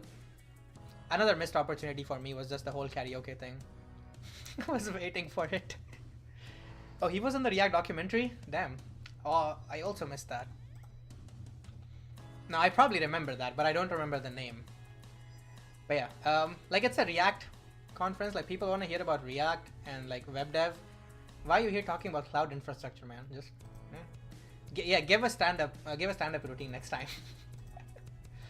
But a real talk though, like, yeah, this is another one of those talks which similar to Ken's keynote, which is that I already know what the content is. Like, I can probably give the same talk myself, But like it's really important to have this talk. It's really important for people to learn and understand this stuff, um, for many levels. Like you're probably, if you're just doing front end development, you're probably not going to run into infrastructure concerns, but it's really valuable just to know how these work, so that at the minimum you can just appreciate what companies like Vercel, or what platforms like Vercel and SSD do behind the scenes to like make your Next.js application work as efficiently as it can. But also, like, if you want to play around with some of that stuff yourself, it's really important to know how these things work. I was expecting like some AWS services talk, like actually no, you did use AWS services names and stuff. I had a big is there a tweet of it somewhere? Airlander, yeah. There was the also you missed this opportunity. You had a big butt, sure, but like, come on, you had to have this in there. You couldn't have missed this. At least a video clip. Let's see. Oh, this is fun. I don't know if do you have like slides for this open somewhere, or crack me up? Yeah. Your talk was definitely funny. Ran out of time. Okay, that makes sense. Very interesting talk. It doesn't hold any replay value for me, obviously, but yeah, it's a very valuable talk for a lot of people. Then I missed this one because I woke up in the morning. I didn't really get time to eat anything because I arrived to the venue a little too late, and I chugged a cup of coffee that I made at our Airbnb before I came. So by this time I was kind of feeling sick, because I hadn't eaten anything. So I just like ran out. One of my friends came and told me that, hey, there's croissants outside. I'm like, wait, what, really? And I ran out and there was nothing. Like, there was no breakfast, coffee, tea table at all. Highly recommend any talk by Alexandra, 100%, yeah. Especially her Prisma Day. Chugging coffee is the worst idea, yeah. Especially after like a slight hangover and on an empty stomach. Yeah, it was not the best idea, but like I really needed that. But I also really needed food. And that's when I realized that, oh, there is a small secret lounge. If you go around the booth, there's a lounge with a lot of couches and a lot of snacks and a lot of tea and drinks and croissants and a bunch of stuff. I had no idea that existed. So as soon as I saw the VIP, I didn't see that until the second day, honestly. I'm pretty sure a lot of people did. Like, a lot of people, I came out of there with a croissant in my hand, and like at least 3 people asked me, hey, where did you get that from? And I had to tell them, oh, you go around to that room and that's where all the food is. A lot of people didn't know about that, apparently. And I was one of them. Yeah. But yeah, that was a pretty nice, cozy place. Like, for a second, I thought that was the speaker lounge, the private speaker lounge, because everyone who was sitting there was like a speaker or something. Or most people who was there were speakers. But yeah, later, next year we'll have a sign. Thanks. Yeah. There were even some speculations that I was not involved in at all. But there were some speculations that I heard that it was it wasn't like such a corner and like not talked about a lot because like there wasn't enough food and like you didn't want everyone to know that there's food, so that like there's only a few people. I don't know. I was not a part of this, I promise. I was not a part of this speculation. I just heard it as a rumor, and I'm sure it's not true. Everyone chugged a cup of coffee. Nice. I hope so. So yeah, definitely need to watch this one later again. And then there was a refreshment break. Yeah, so during the refreshment break, I think a bunch of people came out. There was supposed to be an announcement early, but we wanted to stay on time for the talks. Yeah, that's fair. Didn't know you worked at City Furniture. Yeah, I also like only realized that later. That's pretty fun. Now, I think the couches, I think City Furniture also like sponsored last year, but they were like a much smaller sponsor. And then the people from City Furniture were like big React fans, and they fucking loved the conference, and they decided that next year it's going to be a much bigger sponsor, and like we're just gonna bring couches and stuff for a whole launch. Is that right? That's what I heard from somewhere. Exactly. Awesome. Yeah, it's amazing when like people from like furniture shop loving React. I mean, yeah. I mean that's also what I thought when I met the guy from like the Pokemon company. I'm like, wait, this is not a game dev, but like these companies are much bigger than just their core competency. Like if it's a furniture shop, they probably run a pretty huge e-commerce system, or inventory system, or logistics system, or a bunch of things, and they probably have web apps for these that are built in-house. And those probably use React. Yeah. Otherwise, we'd be sitting on the floor. Yeah, at the refreshment break, I think we met outside that room. Oh, there was the React Docs thing going on, which also I didn't know about. But I wanted to participate in the... I did a talk on this at NextConf. Ooh. This is from... Oh, nice. Yeah, I think I watched this. Yeah, I'm pretty sure I watched this because you probably were the only talk that had this. Oh wait, I'm not sharing my screen. Yeah, you're probably the only talk at the entire Next.js conference that had this, right? And I remember this very explicitly. So yeah, great fucking job. This I don't think I fully remember this talk, but I'm sure it was on. I'll watch this soon. I want to see how people are like using React and like building real stuff with it. ASL, yeah, that's every time I see the ASL thing, it's like big props. 07's in chat. I had a one-person Solid.js meetup. Yeah, I was just going to talk about that. But after that, there was a like mini Solid.js meetup of who was there from James from Payload CMS was there. James, yeah, James Smickrud. We were trying to he said that yeah, React is just terrible, and we were trying to convince him to use the Solid.js, I think. Something like that, I don't know. But yeah, we were talking about CMSs and stuff. I should follow this probably. And who else was there? Dom was there, also from Zeta. Stefan was there again. Dax was there as usual. And yeah, the conversation on Solid.js was pretty interesting, as usual. Good. We should probably tweet something about that. Ryan Carniato will be happy to know that that happened. We're also talking about SST, Next.js, a bunch of stuff. I don't fully remember all the topics. What else happened that day? React Performance, also missed it, need to watch it. I think I missed all of these because what happened at that time? Oh yeah, I came out and at some point on day one, I don't remember when, I was talking to someone. React Miami, yes. How's it going? Thanks for showing up, first time chatter. How do you say that name? Trivengi? At some point on day one that I forgot to mention, I was talking to someone, probably Taylor, I don't remember who.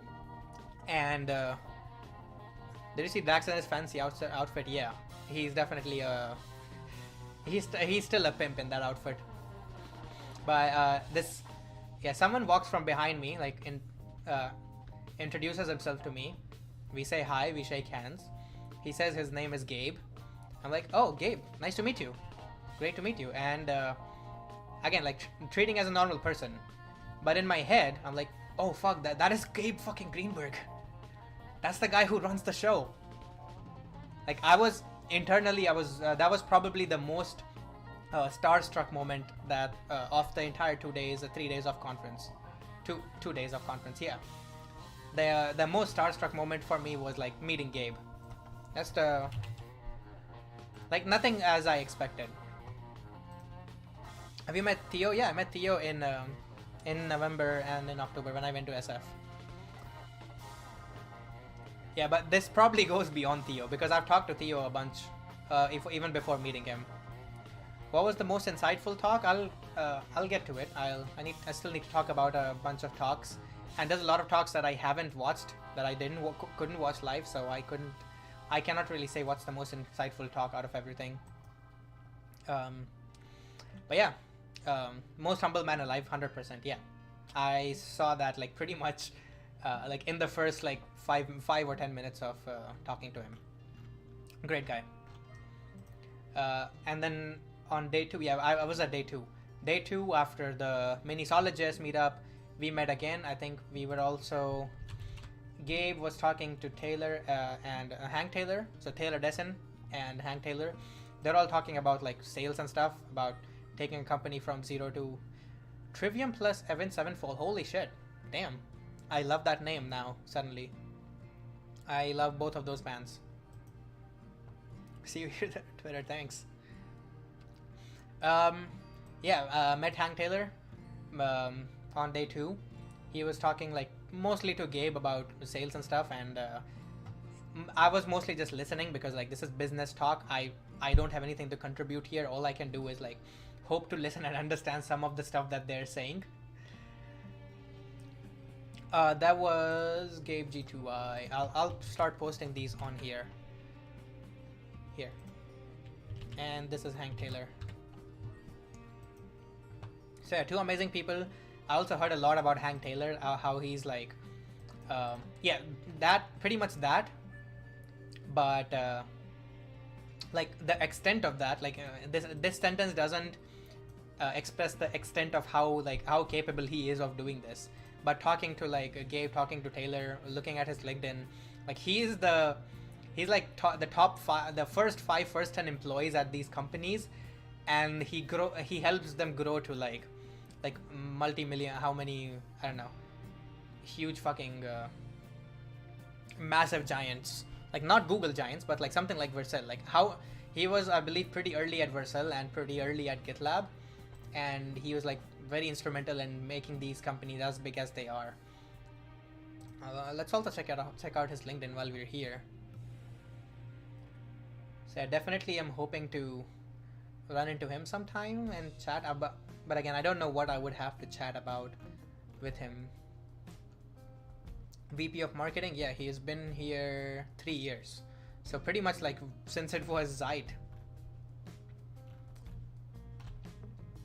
All 18 XP GitLab is probably somewhere right now. He's working at Magic, so rapid growth. What else? Where is GitLab? GitLab, yeah, 2015, 2016. Yeah, helped grow 2 million to 10 million plus. Amazing. So yeah, cool guy. I didn't get to talk to him much. Hope I have something to talk to him about if I run into him. What happened after this? Yeah, then we went back to the launch. You're not shit.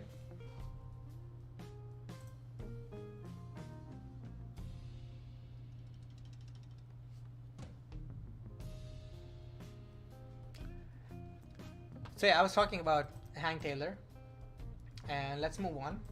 After that, after we chatted with him a bit, after refreshment break, yeah, when these 3 talks were going on, I wasn't able to watch these. I'm going to ask, yeah, these are all very interesting topics. I just didn't think I need to watch them live right now, so I can probably watch them later. Yeah, and I went back to the launch, and I chatted with this guy here, who is like one of the legendary open source maintainers for Redux. Like he's been working on Redux for 7 years now? Holy shit. 7 fucking years. And he doesn't get paid to do it. He's been working on it for 7 years just because he wants to. So yeah, chatting with him was, we were just talking about his open source journey. I asked him like a question, like, how did you get started working on Redux? And he was like, all right, story time. It's almost as if he's, I mean, obviously he's probably been asked this question before, and he has like the entire story response all prepared that he can just blurt out. But it was still like honestly very inspiring to hear about like what he has been doing in open source, because I want to get into open source as soon as I get the time for it. As soon as I'm not failing my fucking classes in college. Yeah, hearing from him was amazing.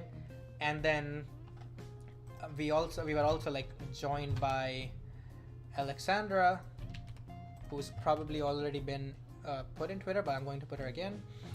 And what was his name? Piotr, yeah. So 2 more open source people. Actually, I don't know how much Piotr works on open source, but he was there. And then obviously Alexandra, lead maintainer of Blitz.js, guild dev. So I thought you already graduated uni. I graduate in a week, or I guess like 6 days now. So for 6 days I'm still a college student. They also joined in. We had a great open source conversation, and obviously my friend was also there, who came with me from University of Cincinnati. He's the one who was there before me. I just kind of like walked in and stole the conversation. He's the one talking to Mark for most of the time. And then yeah, it was great to hear from him about open source, about how he's working on it, about how like he also said that he's fine with like he prefers not being paid to work on Redux, which is very interesting, because it's kind of like it's a higher level of motivation to work on open source without. Christian, did you just follow me? Damn man, I expected better. Portugal, thanks for following. I'm joking. Thanks for following. Thanks for being here. Thanks a lot. You're good. Yeah, the fact that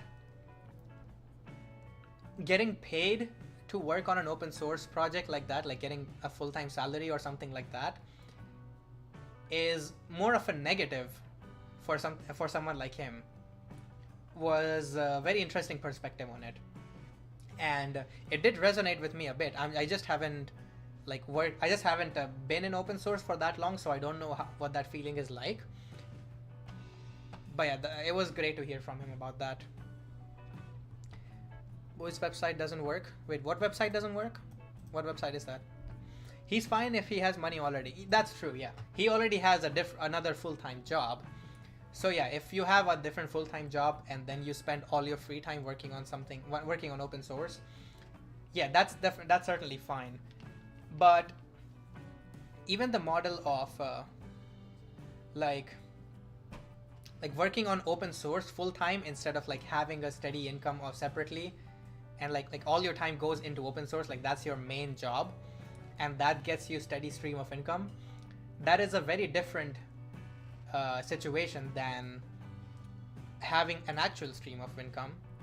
Oh, Bao's website doesn't work. Okay, that's yeah, I'll talk to him. It's fine. We're all like busy with college stuff. So yeah, because I think I'm going to be more similar to my situation is going to be much more similar to Mark's situation than someone like, I don't know, who works on open source full time and gets paid for it. Josh Colbert, like, do you get paid to work on ESLint, or do you work on it on your free time? But have you talked about your job? No, a little bit, yeah. I mean, yeah, Josh. So you get paid to like work on ESLint and stuff, right? Or Ryan Karniatov, yeah, that's also a example where he gets paid by Netlify to work on Solid.js and stuff. And I think my position is a full-time independent open source. My pay comes from personal GitHub sponsors and Open Collective. Yeah, so things like that, where either you're paid by a company directly to work on an open source project, or you're paid by like sponsors and Open Collectives. But then there's this entirely other side of the coin where you have a completely separate full-time job and you spend all your free time into open source. So you don't necessarily need I know that you don't necessarily need money from open source in that case, but it's very interesting that even if you get money from that, it doesn't change your motivation, or if anything, it would probably reduce your motivation to work on that open source project if you start getting paid for it. So Yeah, that's I'll have to think about that quite a bit. And yeah, that was very inspiring. And of course, like Piotr and Alexandra, they both chimed in with their thoughts on open source. It's a great conversation. And then at some point, Kenzie Dodge showed up, and let me see if I have this photo. He was saying bye to everyone, basically. Yeah, I don't think I have that photo. But we all got a photo, like it was Bao, me, Mark, Alexandra, Josh, and Mark. We all got a photo. I still need to post that one to Twitter. That was a fun moment. What happened after that? Oh yeah, lunch happened. So we came out for lunch, and my plan was to just wait. Is my camera out of focus again?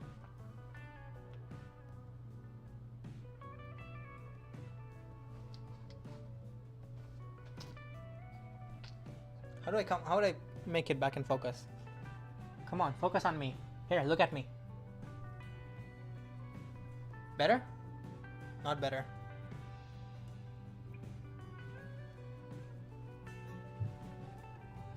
How do I make it focus on me? Come on, there are Twitch streamers in this chat. Help me. Oh, almost. I think that kind of worked. Anyways, lunch happened after that, and I was originally just planning on like getting another lunch voucher, going to the Emerge booth, and I had completely forgotten about the second Swix lunch party. That's why I use manual focus. This is a webcam, so I can't really. It doesn't have manual focus capabilities. I know I'm not sharing. I don't have anything to share right now. The Swix lunch party, the other one, that happened. And originally I didn't want to go to that, even when I like found out about it. I thought like, this is like the topic on when he announced it was just talking about AI stuff, which is honestly not something I'm super interested in. So yeah, I was going to skip it out, but then I saw the crowd that's going, and I thought, you know what? I made Swix wait yesterday for me, like. And this is going to be at least some good conversations with good people, so I should go anyways. AI is not interesting to me. Like, I don't want to. I don't think I have anything interesting to contribute to a conversation about AI. Nor do I have a lot of interesting things to gain from a conversation about AI. It's just it's a me thing. It's not an AI thing. It's not AI. It's me. It's not you. It's me. Right. Like a lot of things at this conference, honestly. Yeah, but I went anyways, and honestly, I'm really happy that I did, because yeah, just the opportunity to talk with the group of people that was there, especially with Swix. Yeah, like I don't know. I've seen Swix as kind of a controversial figure, mostly because I hang in like Theo's circle, and Swix and Theo have some beef with each other, I think. But yeah, I'm sure they don't lack any level of respect for each other for a lot of things. And now I can share my screen. Yeah, met with him, had a lot of great conversations, and let's see, what did we talk about? Oh yeah, we went to lunch to this place. That's a very interesting place called Timeout Market. Oh wow, my tiling manager is bugging. Sorry, an error. Reload, please. Swix being a controversial figure is news to me. Does it being Theo circle really count? Is that a high controversy area? Yeah, I mean he's controversial in the inner Theo circle. Outside of that, I don't know. It's very likely that he's not controversial in any other circles, which is completely fine. I don't see him as a controversial figure. I don't see most people as a controversial figure. It's just yeah, people have some opinions. Sometimes there are disagreements with those opinions, and sometimes those disagreements cannot be properly resolved for whatever reason, for whatever egos. So yeah, I try to stay away from those conversations. But yeah, I went into this conversation just like, yeah, this is going to be a great thing. This is good. And the timeout market. Now, this place is really interesting. I want to talk about this place a bit. So this is like a gourmet food court, and apparently every stall in here, like every kitchen, every restaurant in here, competes to be in here. Like there's some sort of a competition which decides like which restaurants get to sell their food here and which don't, which is a very interesting model. And there's a bar in between, as like most places in the US, especially in Miami. But yeah, this was a pretty amazing place. The food was expensive. A food court, yeah. So it's let's see here. So it's a large place with like a bunch of dining tables. We must have kept missing each other. You were there. Yeah, I mean, there was a lot of people walking in and out of this the timeout market. So yeah, I'm not surprised. When we were there for the lunch on day 2, there were like a few other teams as well. The entire flight control team, they had like a team lunch here. Obviously, we were there, and Jeff Escalante and his group, his crew, they were there at a separate table. So yeah, there are probably like a bunch of different groups here. We were sitting when we got here. We were sitting like pretty close to the Mexican place. I don't know if that makes sense, but like not here on the other side. That's on behind the camera. So yeah, every restaurant here competes to get in here, which is awesome. Like I want to take this model and like my family back in India, the city that I'm from, they like very happily run businesses. Like they're a big fan of the starting up new things, new shops at like any free locations and experimenting with what works. So I might like give them this idea. Oh, nice, perfect. There we go. So these are all like the dessert smoothie areas. I'm guessing Gujaratis. No, we are from close enough. My mom is Marathi, close enough, and my dad is not Marathi, sorry, Marwadi. My mom is Marwadi, and my dad is just from a trader caste. So am I, which is why I like think very on. Like I grew up in a very entrepreneurial environment. Like no one in my family, no one in my extended family has worked a proper job and like has been happy with it. Like everyone just ends up doing their own business. And this is a fun place. I think we were sitting like right around here. I was over with Versal towards the far end. Yeah. Okay, so Versal was also here. Cool. I guess that's where Jeff might have been then. What did I get? Yumi. Yeah, I think I got like something from the Japanese place. I got chicken skewers, and then someone came in with fish tacos, which is like, okay, fish tacos. I've heard a lot about them. I gotta try fish tacos at Miami. And honestly, another kind of disappointment, if I dare say so. Like, not a big fan of the fish tacos. You know, I don't get the appeal anymore. I told this to like one of my friends outside when I was walking with him. So this is the second time, is that I probably prefer Taco Bell to the fish tacos that I got here. Right here, La Santa. Apparently they had pretty good fish tacos that everyone else liked, but I didn't. I guess I'm just like, am I just too used to Taco Bell now? I can no longer protect you from Dax. Hey, good thing he's not here. He would have said something. Nate, how's it going, man? Yeah, hey, Dax is not here, so as long as no one clips and sends it to him, I'm going to be fine. Here for React Miami stories, yeah, I'm like more than halfway through, but yeah, great. I still have a lot to go over. So yeah, Timeout Market was pretty cool. We're not talking trash on Dax. We are talking trash on this gourmet Mexican fish tacos.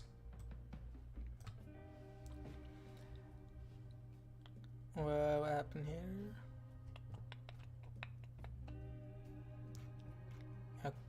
Okay.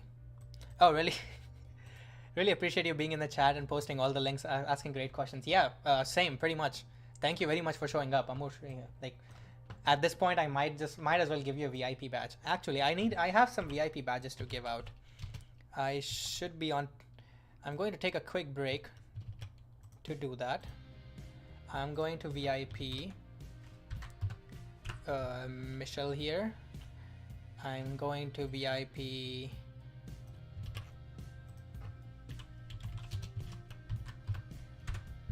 Rebecca. Alright, who else do I need to VIP in here?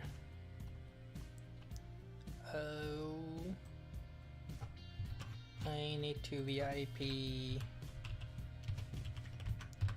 Josh. What does VIP mean? It means you get that special badge right next to your name. I think that's pretty much it. In Twitch context, like every channel gets like a limited VIP badges to give out to like certain people in their community. So I wish there was more to it. Oh, there we go. VIP resource 11. You get a fancy diamond, yeah. Christian doesn't get one because he followed me like after 2 hours of already watching me, like, so you'll get one soon though. I wish VIPs got more benefits. No, it did work, yeah, right there. It takes a while. I think, are there like VIP emotes or something? I think there might be. There might be special emotes that only VIPs have access to. And I wish like VIPs kind of just like didn't have to watch ads. Not that I'm going to have any ads anytime soon. I'm not an affiliate yet. But yeah. And of course, VIP Murshri. I don't know about it, just going straight to my head. Yeah, what Trivenge is saying. So yeah, a timeout market. I think I'm going to have like a long conversation with my parents about this place, about how this place runs, because honestly this is very exciting, and I'm wondering if something similar to this exists in India, and if it doesn't, it should. And they can get ads. Yeah, they still get ads, unfortunately. Do I have someone else in here that I missed? No, I do not. Okay.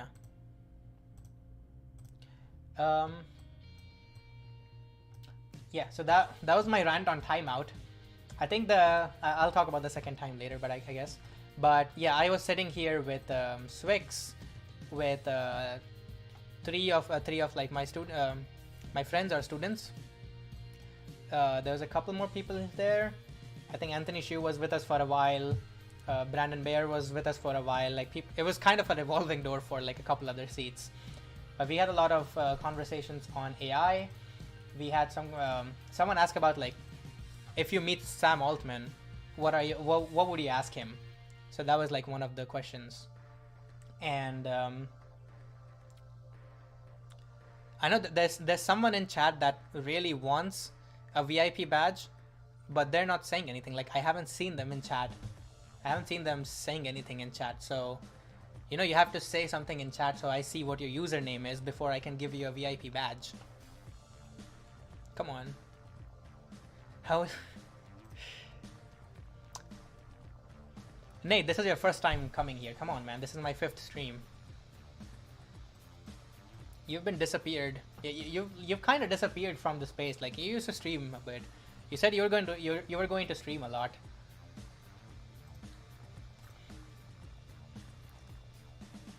Yeah, I've been off the internet. That's fair. So yeah, had some great conversations. Sam Altman was brought up a few times. Swix talked about, what's up, Jutanium? How's it going? I'll need to find this Swix Second Brain GitHub. He has apparently this like huge repository of all his thoughts. And what am I looking for? Am I looking for something here? project ideas. Now let me just search here. Thought lead. Swix on the 410 scale. Yeah, I don't know. That's the Obsidian one. Is this? Okay, I'll have to search in this. Thought lead. He's talking about this, yeah, how to thought lead. This is something that apparently he's been working on for like 2 years. Yeah, this is 2021. He's been working on this this piece for like 2 years now, and he still hasn't published it because I don't know why, but it's here. Yeah, he talked about this. He basically read it out loud, just the main points, not all of these. But yeah, it's a pretty interesting take on like, it's a pretty interesting take on thought leaders. Like, who do you consider in your circle or in your familiarity to be a thought leader? And then read through this and like try to identify if they're actually a, like, how close does this match the person that you're thinking of. I'm your thought leader. I don't think after hearing this, I don't think I can really be like a full-on thought leader. Like, this is a harsh, like, know what people want. Like, a lot of these are like just straight up like draw a circle, then draw the rest of the owl. Like, that's the style of writing that Swix engages in. He says draw a circle, draw the rest of the owl. He doesn't have anything in between. So like, know what people want, and then maybe some explanation on that. Have better facts, history than anyone else. Have better vision of the future than anyone. Clarify better than anyone. Like, have an opinion on everything. Demonstrate mastery. Name things, which is like, if you think everything else is hard, wait till you have to name things. Reversals. Yeah. Do reversals when you have to. Ryan Carnado won't clarify as a thought leader. Probably. I mean, he knows. Yeah, I don't know. I'll have to like show this to Ryan Carniato and have him go through it on his own. Like, I don't know a lot of, like, I don't know what goes on through Ryan Carniato's head. I don't know if he has.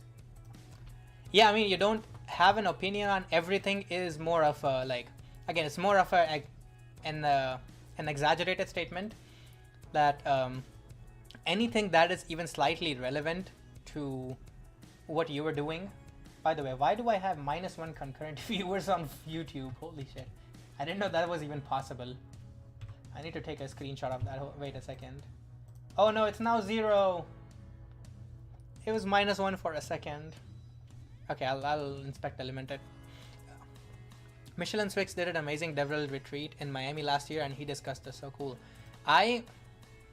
Okay, cool. How do I find out about these things when they happen again? DevRel retreat. I don't agree with all the takes. There's some Messiah style stuff, you know, like solo genius inspired stuff. Super skeptical of Swix these days. A lot of his essays read like bogus. Yeah, I mean, again, everyone will have different thoughts. I haven't read a lot of like Swix's stuff, so I don't know how much of it is bogus or not. But the one thing that I have read from Swix, the self-provisioning runtime. So you were talking about Winglang, right, Dan? Let me give you a. I kind of already told you about this. The self-provisioning runtime. So projects like Winglang, they like a lot of projects out there that are like Winglang. They blew up after this article was posted. Like a lot of people, this doesn't read like strong opinions loosely held. Yeah. Oh, dev writers retreat. Okay, that makes more sense. Post notifications on for Michel at all times to find out the coolest things. Quick break for doing this thing right here. Cool. Notifications on. Love Jeremy Daly. Yeah. Jeremy was the first one to like, who introduced me to this concept, or like whose thing I first watched at Reactathon, Serverless in the Park last year. That gave me like where I first found out that the self-provisioning runtime is a thing. It's a concept. And apparently this is like, a lot of people had been working on this with no idea of like who else is doing this, or like yeah, it's that one. Thanks, Amor. But yeah, this blog post was kind of a game changer. A lot of people who are working on projects like Winglang, like investors were not taking them seriously until this blog post happened. And then all the investors started hitting these people up again, saying that, oh, hey, I know what you're doing. I can give you money to do that. So yeah, this is a very interesting thing. And I started talking to him because for those of you who don't know, I am doing this project live on my stream where I am building, I think I announced it. Let me, from me, serverless Presso. So I'm working on this project where I'm building the serverless Presso app, which is like something AWS came up with. It's like an online coffee ordering system for a physical cafe. It has like customer app where you can order coffee. It has a barista app where they see the orders and they prepare them and like mark them as ready, things like that. And it's completely built on serverless tools, or at least the original version that AWS built is completely built on their serverless tools. It's a way for them to showcase how you build like a production grade, event-driven, fully serverless app on AWS, because it uses all the serverless capabilities that they have. So I am repurposing that idea. Is the repo public already? Repo for what? I haven't built any. I just started it. The repo is public, by the way. Let me find it for you guys. It's right here, serverless Presso. There's not much done there. Like it's very minimal. I've only worked on this for 2 streams. Yeah, so I told him about this project because I'm building this mostly with the like serverless infrastructure from code tools, or like in his words, the self-provisioning runtime tools. So he was very interested in this, and he even gave me a couple tips. Like he told me about Modal.com, that's apparently like doing the same thing but more for like GPUs. So they're better for like AI ML stacks. And Swix also told me about a relatively known and relatively popular company who is completely pivoting into self-provisioning runtimes from what they do already. And I obviously cannot talk about this, but I am meeting someone from that company next week to see what they have cooking up in the self-provisioning runtime space. This is what we've been striving for over 20 years with things like Puppet Chef. Pretty much, yeah. Like Puppet Chef have already been kind of made obsolete by infrastructure as code thing. Let me know if they want to talk to Wing, aka me, lol. Yeah, sure. They already said, like, they've already looked at a lot of other projects, and they said that their approach is very different from the other stuff, what other stuff is doing, especially Amped. But yeah, there's a lot of different approaches to this. Winglang is probably like, okay, I'll save this rant for later. But yeah, he gave me a very interesting tip, and I'm very excited to meet that person next week and see what they have cooking up. Yeah, I even told Swix later that, hey, I DM'd this person and they gave me a, like, they replied to me, they want to set a meeting. And Swix was immediately like, yeah, exactly, it's top priority for them. Like, they are completely pivoting into this self-provisioning runtime space. Wing is the most long-term. So I asked Swix about Wing, and he seemed to have some reservations. I don't know exactly what. Like, he knows all the history. He knows a lot of things about Wing. It's I don't know. He has some reservations against Wing. I don't know, or I forgot what those are. So I'm not going to speak to those. Melky, what's good? What's good? How's it going? Just chatting here about my React Miami experience. Everyone in this space had reservations about Wing. I'm not surprised. Yeah, it's in that case, it's probably for a good reason. If a lot of people have reservations, or probably multiple reasons. Anyways, I can talk about this for hours, so I need to really move on to actually talking about React Miami. Let's see. Yeah, we came back from the lunch. Here, we came back to the venue. We went back to the launch space because there were some other talks that I didn't want to. I did want to attend this one. Ryan Magoon said building for disabled power users, but kind of missed that because we arrived at the venue too late. So then for the next like three talks and stuff, we just went back to the lounge and we were chatting. And this time I met a couple very interesting people, as if like others are not already interesting.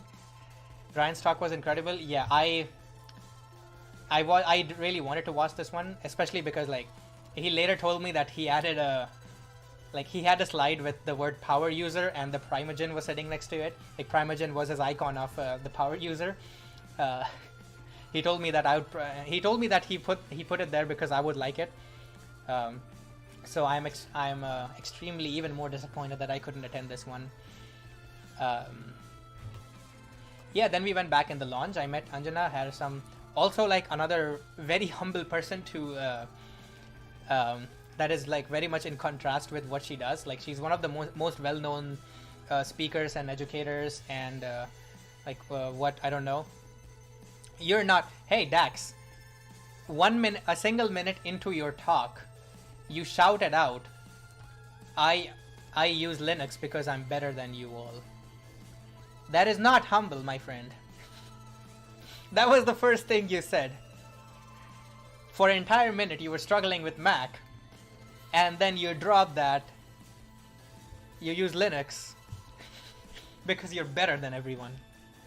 I mean, you could have, you know what, honestly, the whole time I was in the crowd, you missed the first one where Dev said Taco Bell was better than fish tacos. I said no such thing.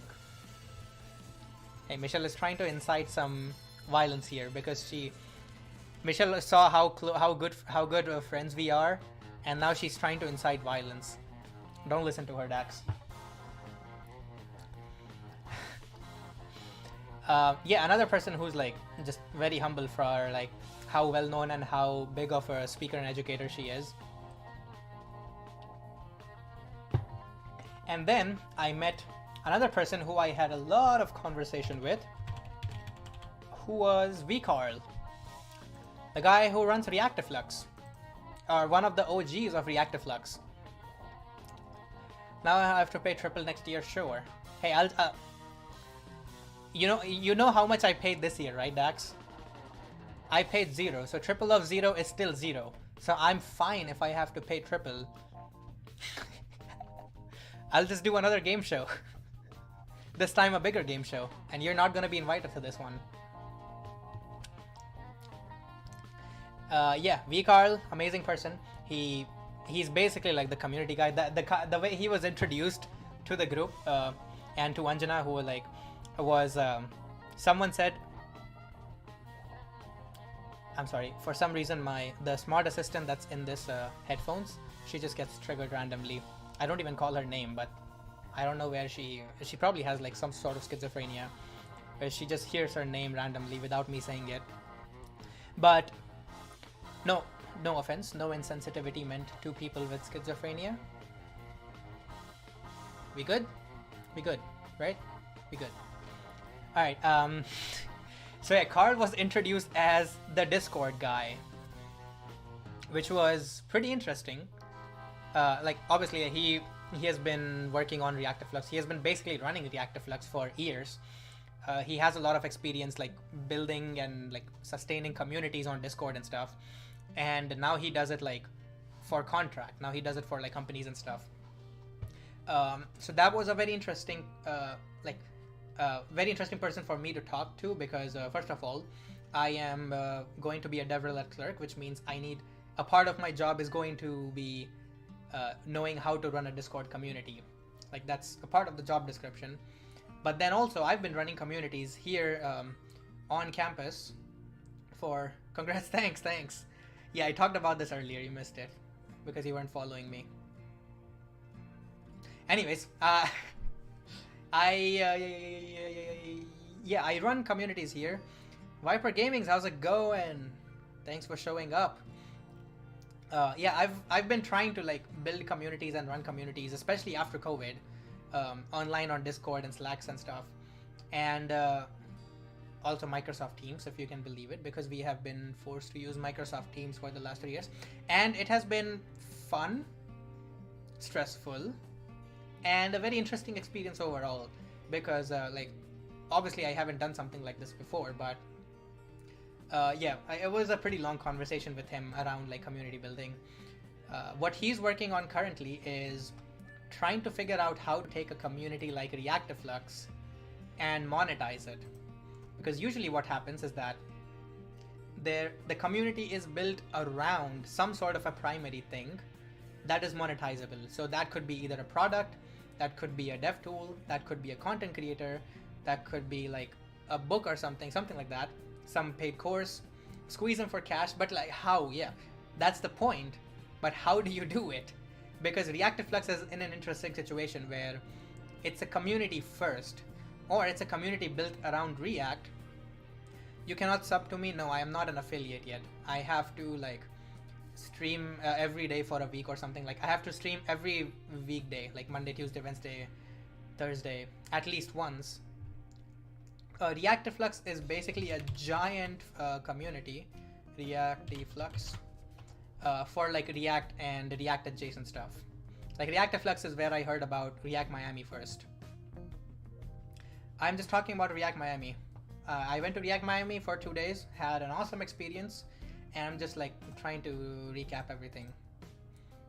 So yeah, React Native, Redux, Jest, Relay, GraphQL, everything around React.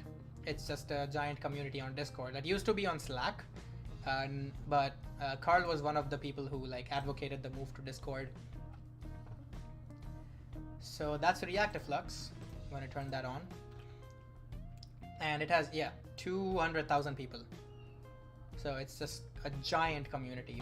It's barely manageable. I have no idea how Carl and like everyone who runs it manages something like that. Yeah, we had a lot of like conversation on how do you run such a large community? How do you make it palatable to new people? How do you try to monetize it? So yeah, lots of conversation there, and I'm very likely going to be in touch with him again.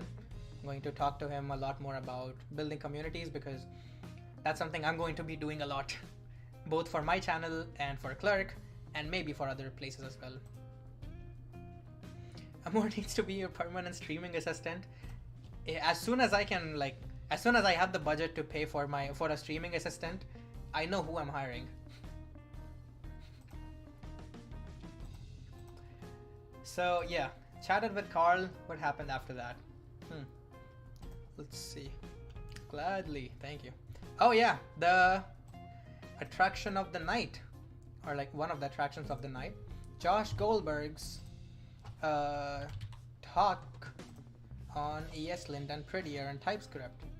This was another bombastic, mind-blowing talk.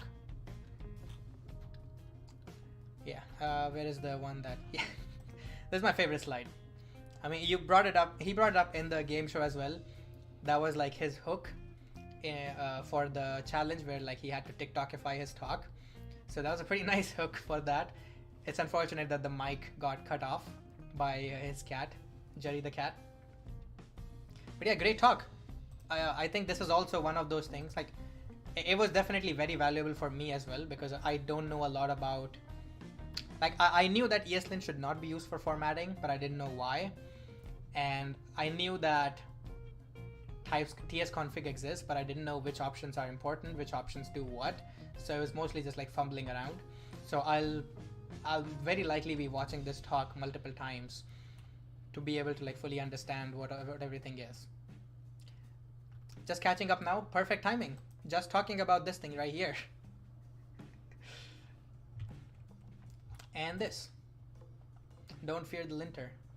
I love the Blue Oyster Cult reference here. We need a full song on this.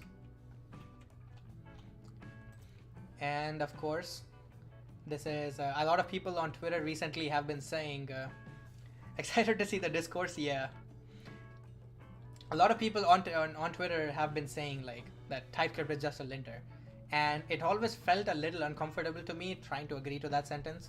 But yeah, this really nails it home. There's a big difference between linter and type checkers. Although maybe not that big. Like, it's probably a blurry line. Like, we can probably have something that sits in between. I guess that's what TypeScript ESLint is, right? Or it's on the other side of the spectrum. Yeah, TS ESLint is a thing, and TSLint was a thing at some point. Oh, there we go, Nate. Yeah, you're watching online because this your tweet included the screenshot. Cool, cool. Hey, did you? Oh, there were 2 separate tweets. Okay, nice. So yeah, this talk was bomb. I think this is going to be a very valuable talk for like most people in most experience ranges, but especially for beginners, obviously. But even like someone with more than 5 or like 7 years of experience, they should still find this talk very valuable. Because unfortunately, like the full details of how ESLint, Prettier, and TypeScript all like coordinate with each other, what are their respective roles in the modern web dev tooling setup, I don't think that's like still very clear to a lot of people. So this is a great talk that summarizes that. I don't know if I'll most likely make a Twitter thread about like all the talks that I've watched. I should wait for like more talks. Yeah, I'm gonna wait for like all the talks to be uploaded to YouTube. I'm going to watch all of them, and then I'm very likely going to make a Twitter thread about like talking about each talk in detail and like kind of doing a critical review, which basically means an appreciation session. Yeah, just message me on Twitter. Thanks. Yeah, I'll look at it after the stream. As a web dev community, we only figured out the right delineations between the 3 tools the last few years. Yeah, something like this is very important to figure out what exactly is a tool's job and what is not its job, more importantly. Speaking of, I think as soon as I saw that this is going to be an online thing, like she's not there in person, I know it's it's definitely unfair to her, but I think that's the moment that I kind of walked out of this because I can just watch it online. Yeah, not the best idea from my part, I get it, but yeah, I wanted to like talk to people. Who did I talk to at this point? I came out. Oh yeah, I went back to the launch, and Josh and I met, and there were a few more people. We were just talking about ESLint stuff, and then at some point, Josh thought that okay, he should probably be in the actual hallway area, the bigger hallway area where more people are, because that's probably what's expected of him right after his talk finishes. But yeah, there were some good conversations there as well. I don't remember all of them, but I'm sure there were some awesome conversations around ESLint there. And then obviously the highlight of the night, the skit between Selena and Michael. Wow, why does it?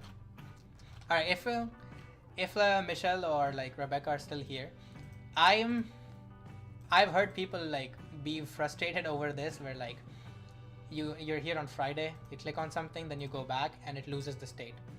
Like, it'll probably be fine if this was on Thursday, but the fact that it always goes back to Wednesday when there's nothing happening, like there should be some sort of a state management thing here. What are you guys using? It's a Next.js app. Okay, then you can definitely have some sort of like some sort of state here that can be persisted, so that if I go here and then I come back, it knows that I'm on Friday. Yeah, I've heard a lot of people like I'm not gonna name. Yeah, but I've heard like people say the same set of words that I've said, but with a lot more emotion behind them. Just want to make sure that more of these people don't show up. Hey, if this is open source, is this website open source by any chance? We can I'll just make a pull request. I don't have much else to do tonight. We'll do it live here on stream. What's the GitHub? Are you let's see, Michelle Bakel's GitHub. Can I find it like this? Awesome. Repositories, this is not it. Interesting. Path to college lessons. The schedule is actually way different on the next template. Mine isn't open. Oh, okay. Yeah, I was talking about this specific website, not the template. So that like I can make a pull request for this state persistence. Yeah, I found. Thanks, Amar. Yeah, your GitHub looks interesting. I lurk around GitHub sometimes. There are some very interesting GitHubs. This is actually an improvement for our purposes, but still have to make some changes. Cool. Michelle and Co have been awesome about collaborating on the website, sent a few accessibility issues and fixed them on the same day. Yeah, oh, that's awesome. I definitely agree that pretty much everything that you guys are doing as event organizers, I think you're on point with all of it. Like, you're the exact opposite of the conference that shall not be named. Why can't we destructure object as an array in JS? What's up, Shah? Thanks for showing up. How's it going? So yeah, the highlight of the night, I need to pull up my profile for this one. From Garavel 09 Pater. I'm moving to Rust. Damn. Name and shame that. Please don't. So yeah, these were my thoughts after like watching this for a while. I haven't done a lot of pair programming, and I might be your biggest fan. Right on top of conf organizing. Oh yeah, of course. Claps. Can we get some hearts in the chat for Michelle, please? People. Do we have hearts? We have hearts. Can we put a bunch of hearts in the chat?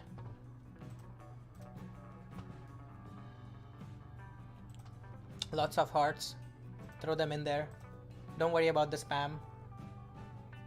I don't have any moderation on this, so yeah, keep throwing them in here. So thanks for the follow, Rebecca. Finally, I earned Rebecca's follow. Yes, let's go. Yeah, my very limited experience pair programming has been not something I'm very proud of. I don't have any issues admitting that, as I did right here on this tweet.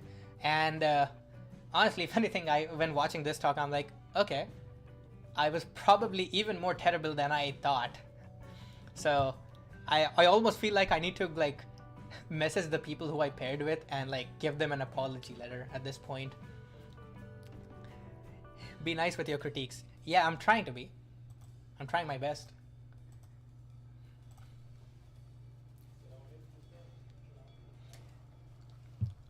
I heard something outside. Is there someone at the door? No, no one's at the door. Okay. Thanks for the check, Kathleen. I'll try to be nice. Is there a video to your talk? Yeah, all the don't invoke the mask. Yeah, it's oh, it's you, Josh. Okay, I should probably let you in then. Actually, no, I'll let you wait until like the stream ends. Once the stream ends, then I'll open the door. You can come in at that point. I want myself to be the center of attention here, okay? It's me, it's my channel. Except for Michelle. Michelle can get all the spotlight. But no one else. Protect my peeps. Thanks. So yeah, this was great in terms of like the content and like what it the learning outcomes of this talk. You guys are neighbors? No, that was a joke. He lives in Philly, I live in Ohio. I was like, what was I saying? I lost my train of thought. Oh yeah, of course. The talk was awesome. I'm sure everyone enjoyed it a lot. Once again, there's like one of these things where it's me, it's not them, or it's not you, it's me. Where I don't know if I'm able to enjoy like live skits like this. I think I have like a little bit of trouble like with like suspension of disbelief when I'm watching skits like these. That yeah, it's just a me thing where I am not fully able to enjoy the entertainment value in skits like these. But other than that, obviously, like there was a lot to learn from here, and I'll most likely be watching this one more time, even though like this wasn't really like a lot of complex technical topics, and they expressed everything that they had to say really well. So we don't necessarily need to. I don't necessarily need to watch it a second time, but I probably will. Just if nothing else, then just trying to enjoy the skit, just trying to like put myself more in the suspension of disbelief, because if I'm watching it like as a live, if I'm watching it without the audience and everything, it's probably going to be more easier for me to like suspend and immerse myself. You get me? Thank you, Kathleen. Thank you very much. I was scared, honestly, of like having this take of saying this out loud, but thank you very much. See, this is why you're a VIP. Are you a literal thinker? I'm not sure what that means. What is a literal thinker? Interprets other people say based on actual meanings of the words. I kind of, maybe, not sure. Like, what are other styles of thinking? Yeah, they're take things word for word. I don't think so. I think I try to like. Actually, a lot of times I try to understand the context behind the context and the motivations behind anything that someone is saying a lot more. So I don't know if that counts, but yeah, I'll do some research on what thinking styles there are. But so far, I don't think I'm a literal thinker. This one was a very interesting talk. It was likely.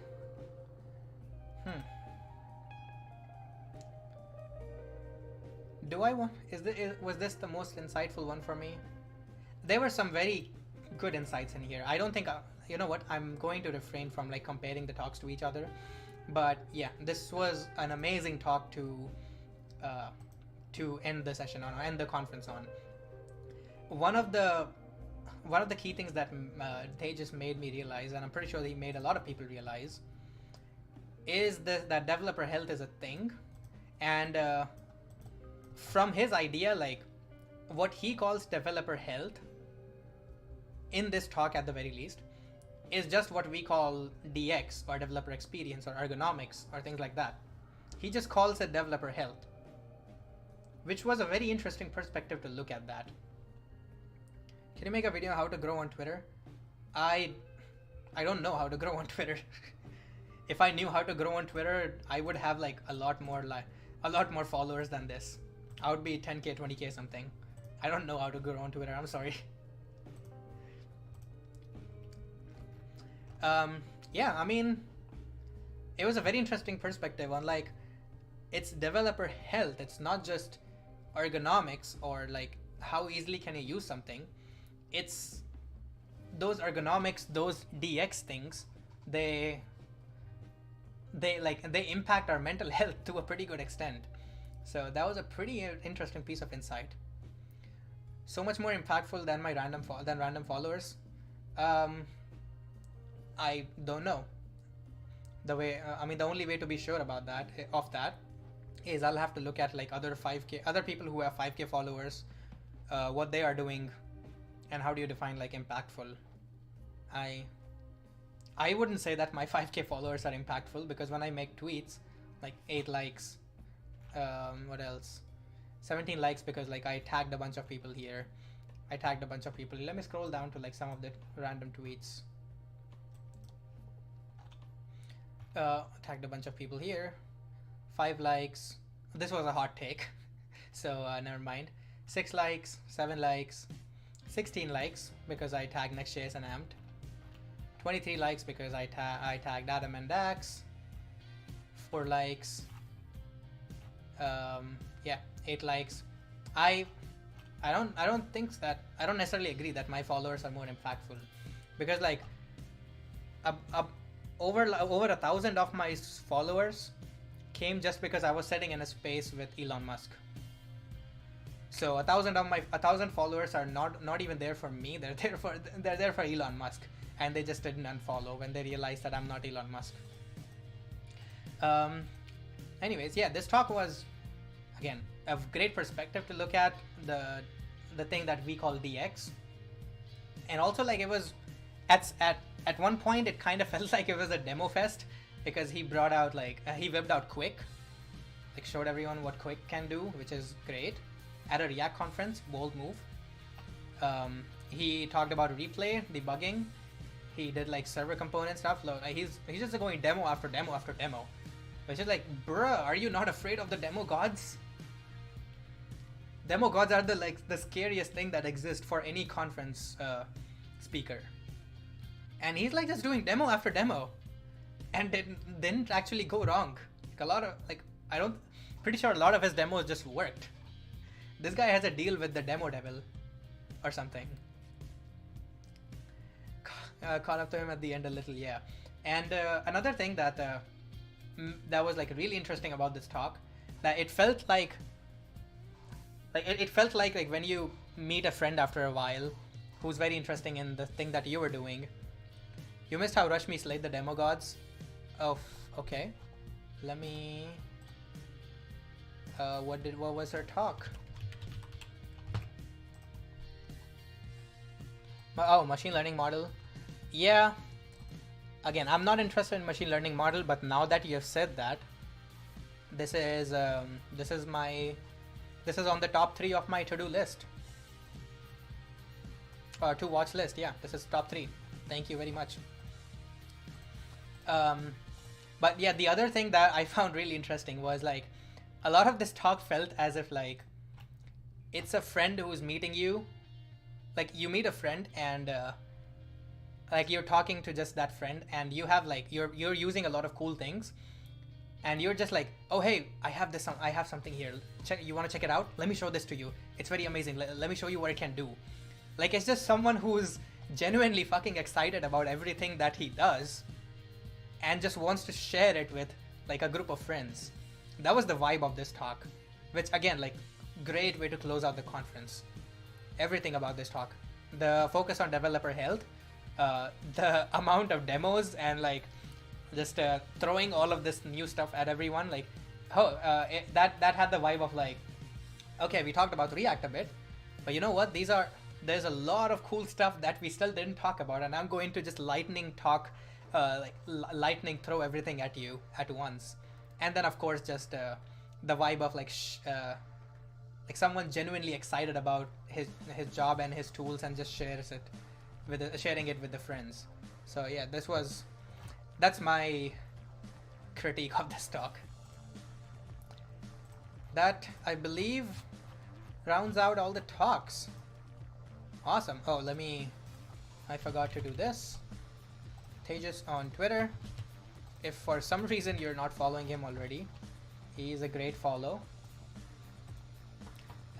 Yeah, he's also like one of the first DevRel people that I've met. Let me find Selena Smalls, who now immediately flew off to RailsConf. You beat me to... Come on, you gotta be faster if you wanna be my assistant. There we go. So these are the last 3 speakers. What else? So yeah, that was all the talks. And not a single disappointment. From everything that I've watched, not a single freaking disappointment, which is like something to say. I've attended like, okay, I haven't been to too many conferences, so I don't have a huge bar. Oh, Rashmi. Rashmi, let me find you. Oh, let me find her from here. Social media, Twitter. There we go. Thank you very much for catching that. This is why I need my chat. Yeah, I haven't attended a lot of conferences, but not a single disappointment at all so far. Great job. Some more hearts and claps in chat for all the organizers, if possible. Can I play an applause sound here? I don't have a soundboard. I'll work on getting a soundboard. So let me... Oh, Nate, thank you very much for the applause emojis. There we go.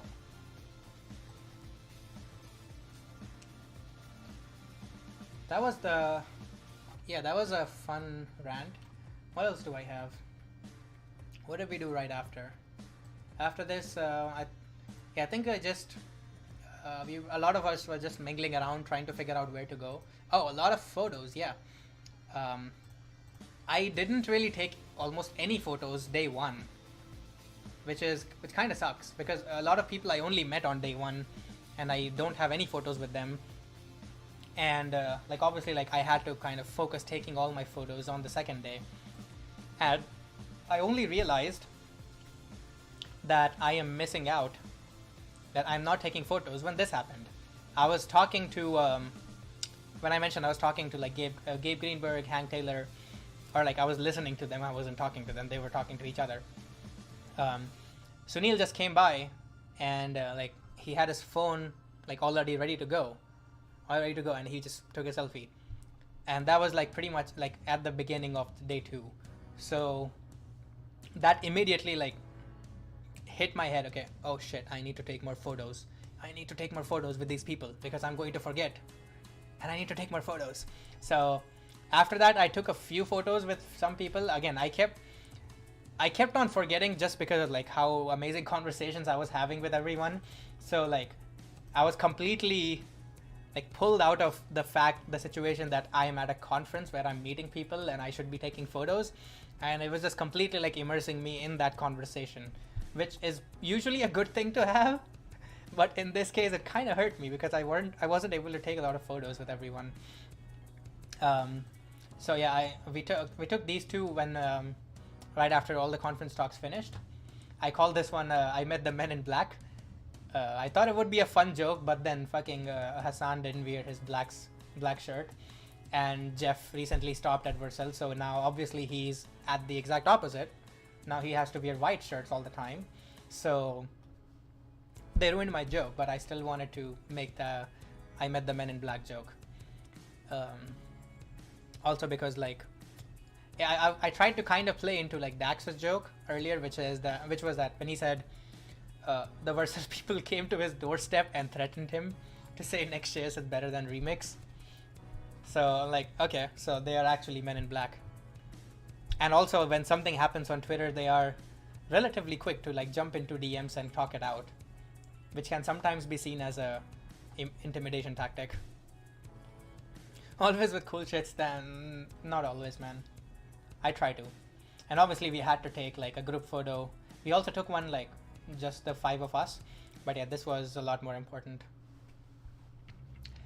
This was between the after party and the after party. So we were just walking to the karaoke place, and Gabe and Tejas were talking. Josh was just walking behind, and I randomly pulled out my phone and started taking a selfie. It took a few tries, so I'm pretty sure if anything I annoyed them, all of them, because they were having a conversation and I randomly pulled out my phone to take a selfie, or take a photo with everyone, and then it was taking a while for a good photo to come up. It wasn't quick, so yeah, I'm pretty sure I kind of annoyed both of them a little bit. I hope I can make it up soon. What happened after that? We went to Timeout Market again, and this time I was with Jeff Escalante's group. So like some of the Vercel people were there, some other like I don't know who. I honestly don't know who all of them are.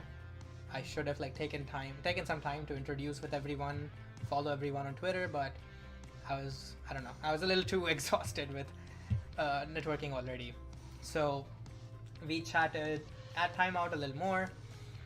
Jeff and I were kind of butting our heads against each other about the model of Timeout Market and how well it can work, and what are some things why this model will not work.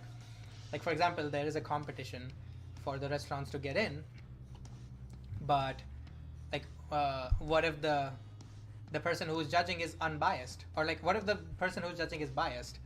Well, they're always going to be biased, but what if that becomes a reputation? Well, this entire place runs on reputation, so they really have to work hard to maintain that reputation of like unbiased and actually good food. But yeah, we went back and forth a bit about that. It was a fun conversation. There were some product demos happening with each other, and oh yeah, thank you very much for J. Escalan. That's him. What else? After that, we went to the after party in the Marcia's Hotel. best after party that I've seen any conference do so far. Period. Simply because of the music, honestly. And obviously, like, the location was pretty nice. It was an open venue. It was right next to the beach, so you did have some things going for you. But yeah, the music thing was, I am very happy to hear that was intentional, because that's the one thing that I have against conference after parties. Music! Don't make it too loud! Every time that comes up, I'm going to angrily shout about that, so we should move on. Let's see. What happened after that? I went straight through. We were having some trouble finding this resume website. Yeah, it's very cool. He has like a lot of pretty good referrals, or not referrals, testimonials, which is pretty interesting. I should try to do that at some point when I start looking for a new job. Let's see, I have some notes here. Oh, I had boba tea at Time Out Market because I don't want to eat anything more. Boba was not the best. I would say that, yeah, if you're at Miami, just go for Miami native food and not Asian food. Yeah, they were talking about AI. I don't know. We went to the after party, and yeah, the first group that I entered were Michael and Selena. So the two guys, or the two people who did the pair programming talk, the pair programming skit, and I talked to a lot of them. I talked to them a lot about like test-driven development, because I'm trying to get into test-driven development. I don't know if I have a lot of photos from here, so I'll just go full cam. I'm trying to get into test-driven development, and I'm trying to get into pair programming, and these two people just showed live on stage that they're doing both of them together. So I had to talk to them, and we had a interesting conversation on like how exactly do you approach TDD, how do you start it, like how is the setup, and the thing that, yeah, all the setup for test-driven development is just a one-time thing. Once you have that setup, once you know how to do that setup, even for like next other projects, you can just do it very quickly. Like, it's not a big deal once you know how it's done, how the setup is done. So, and that the setup is really the biggest thing that's kind of holding me back. I just need to like sit down, stop thinking about everything else, and make a test-driven development setup, and then my life is good for the rest of my life. So yeah, I realize that I'm going to try to do that soon, maybe soonish. Pair programming, currently I'm just working alone on most of my things, so I don't really know if I have opportunities to get into pair programming, but hopefully I can find some coworkers soon. CI/CD, we talked a little bit about like continuous delivery. I probably I should follow up with him about continuous delivery, because we had a sort of a mini debate on what continuous delivery really means. I think a lot of people confuse continuous delivery with continuous deployment, and that's why like a lot of people like get against continuous delivery, but they're against continuous deployment, not continuous delivery. There's a difference between the two. One is an extension of the second. Anyways, yeah, I'll probably do a full rant on this at some point. After that, I met the Rads, so Dax Rad and Liz Rad, cool people.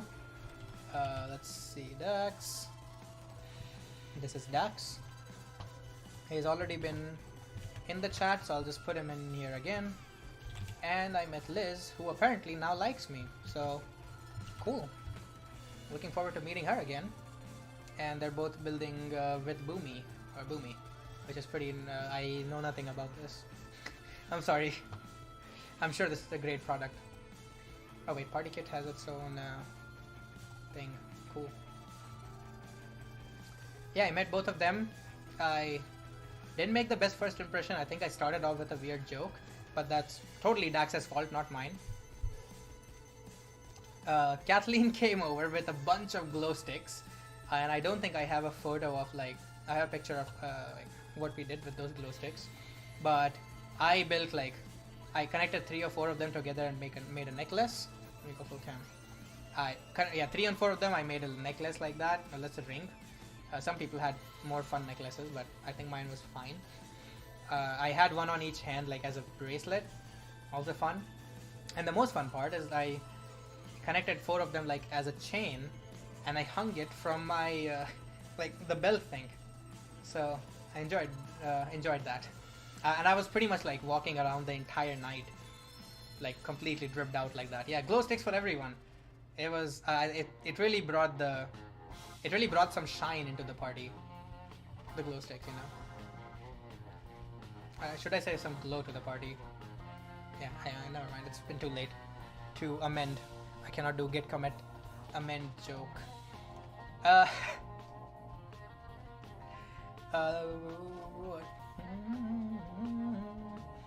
What else? Does anyone else want to share their experiences? Come on, you guys had fun. Talk about something. What was fun at React Miami? I know everything was fun, but what was one thing that was fun? So after talking to the Rads for a bit, I went close to the to the backyard, close to the backyard, and Tejas and Brandon Bear, they were there talking. I started talking to them, and that's where the SST incident happened, where there was a question that was clearly a setup for flight control, but I just shouted out SST instead. Karaoke. Yeah, so I'll get to the karaoke. It wasn't. Anyways, so I was talking. Yeah, I talked to them, both of them. I met Pita, one of the MCs. He's a pretty cool guy. Met a few more people there. We went like out the back near the walkway. We were sitting there and chatting for a bit, and I think I had my first fan interaction there. I might have had more before, but this is the one that I remember vividly, because like this was not a person who I knew. Like, I don't know this person at all, but this person follows me on Twitter, apparently watches my YouTube content, and really likes everything that I do online. So yeah, that was I still am uncomfortable calling him a fan. I don't know if I'll be able to use that word a lot, but yeah, that was my first nice like one-way fan interactions. Couple of good videos. Yeah, I'm sure there's a lot of good videos. The problem is I didn't really get to enjoy the after party. When we were leaving the after party, the Marcia's backyard, I got a little dehydrated, and it was basically impossible to find any water at the Marcia's bar, and then especially at the Nine Beach bar, because it was so there were so many people there. Yeah, it was literally like impossible to find water. I probably would have found water if I just like stuck to my seat and waited a few more minutes, but I was just going around like seeing every people. Yeah, very crowded. I really even wanted to like join the karaoke. I really wanted to like basically like for a long time it's been one of my like I really wanted for there to be a karaoke after party after like a conference. Walgreens 24 hours down the street. 24 hours? 24 blocks? 24 minutes? But that's a lot still. Yeah, I probably should have done that though. I probably should have went like gone to some hotel or some like shop nearby and got some water. But I at that point I was also a little not in my like the best mental state, because it was an after party, so that made a lot of things difficult, and anxiety plans ahead. Yeah, I should do more planning. I didn't usually. It's not that case. Usually I'm fine dealing with these things, but I just had a little too much to drink, I think, at the after party probably. So yeah, that happened, and we kind of had to run out. Speaking as me, yeah, I also like, if I have anxiety for some things, I plan ahead as much as I can, but I didn't think I would have anxiety for these after parties. So what can I do? It's fine. Like there's going to be a lot more conferences. There's going to be a lot more React Miamis.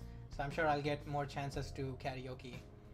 Because I really wanted to join the karaoke. I just was in no state to sing at all. So we left around midnight, a little after midnight, right after like the happy birthday song, and then yeah, it just crashed. I was like, I thought like I could stay up if I'm not fully sleepy. I can like watch some videos, listen to some songs, but I just crashed. So yeah, for me, whose birthday? So it was the birthday of Swix and Daryl. So Swix, who's already been featured in the Twitch chat for a while, for a few times, it was his birthday, and it was Gerald. His birthday. I'm going to put him here also. Yeah, they both had their birthdays on the same day, so they both like together hosted this giant party at Nine Beach, which was like pretty close to the after party venue, not too far. And yeah, it was a I am not sharing my screen. Okay, that's fine. I put the link in there. That's it. Yeah, after that we woke up, checked out. Fortunately found a direct flight to Cincinnati from Miami this time, so that was good. But I was feeling a little sick the entire morning. Most of the morning, not the entire morning. And now I'm feeling even more sick because I'm pretty sure I ate something bad and I have a terrible I don't know if do I have a fever? I might have a fever. Anyways, they karaoke'd. Yeah, I enjoyed the karaoke as much as I could. There are pretty nice singers there, and I saw I had a peek of Josh Goldberg singing out of his mind. That was amazing.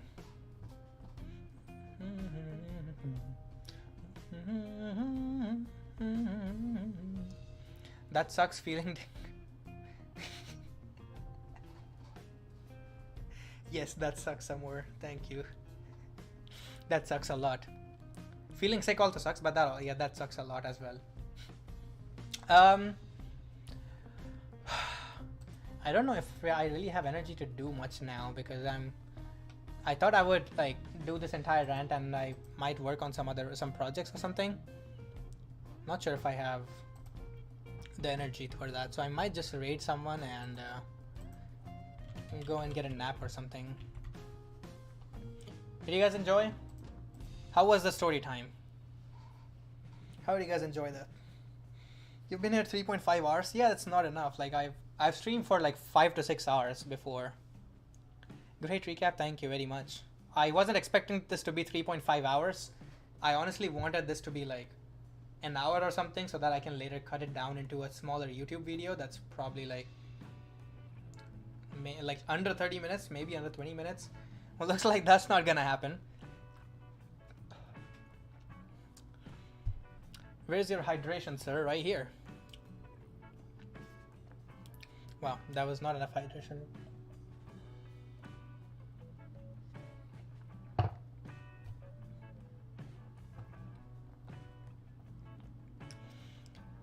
Alright, looks like Dax is streaming.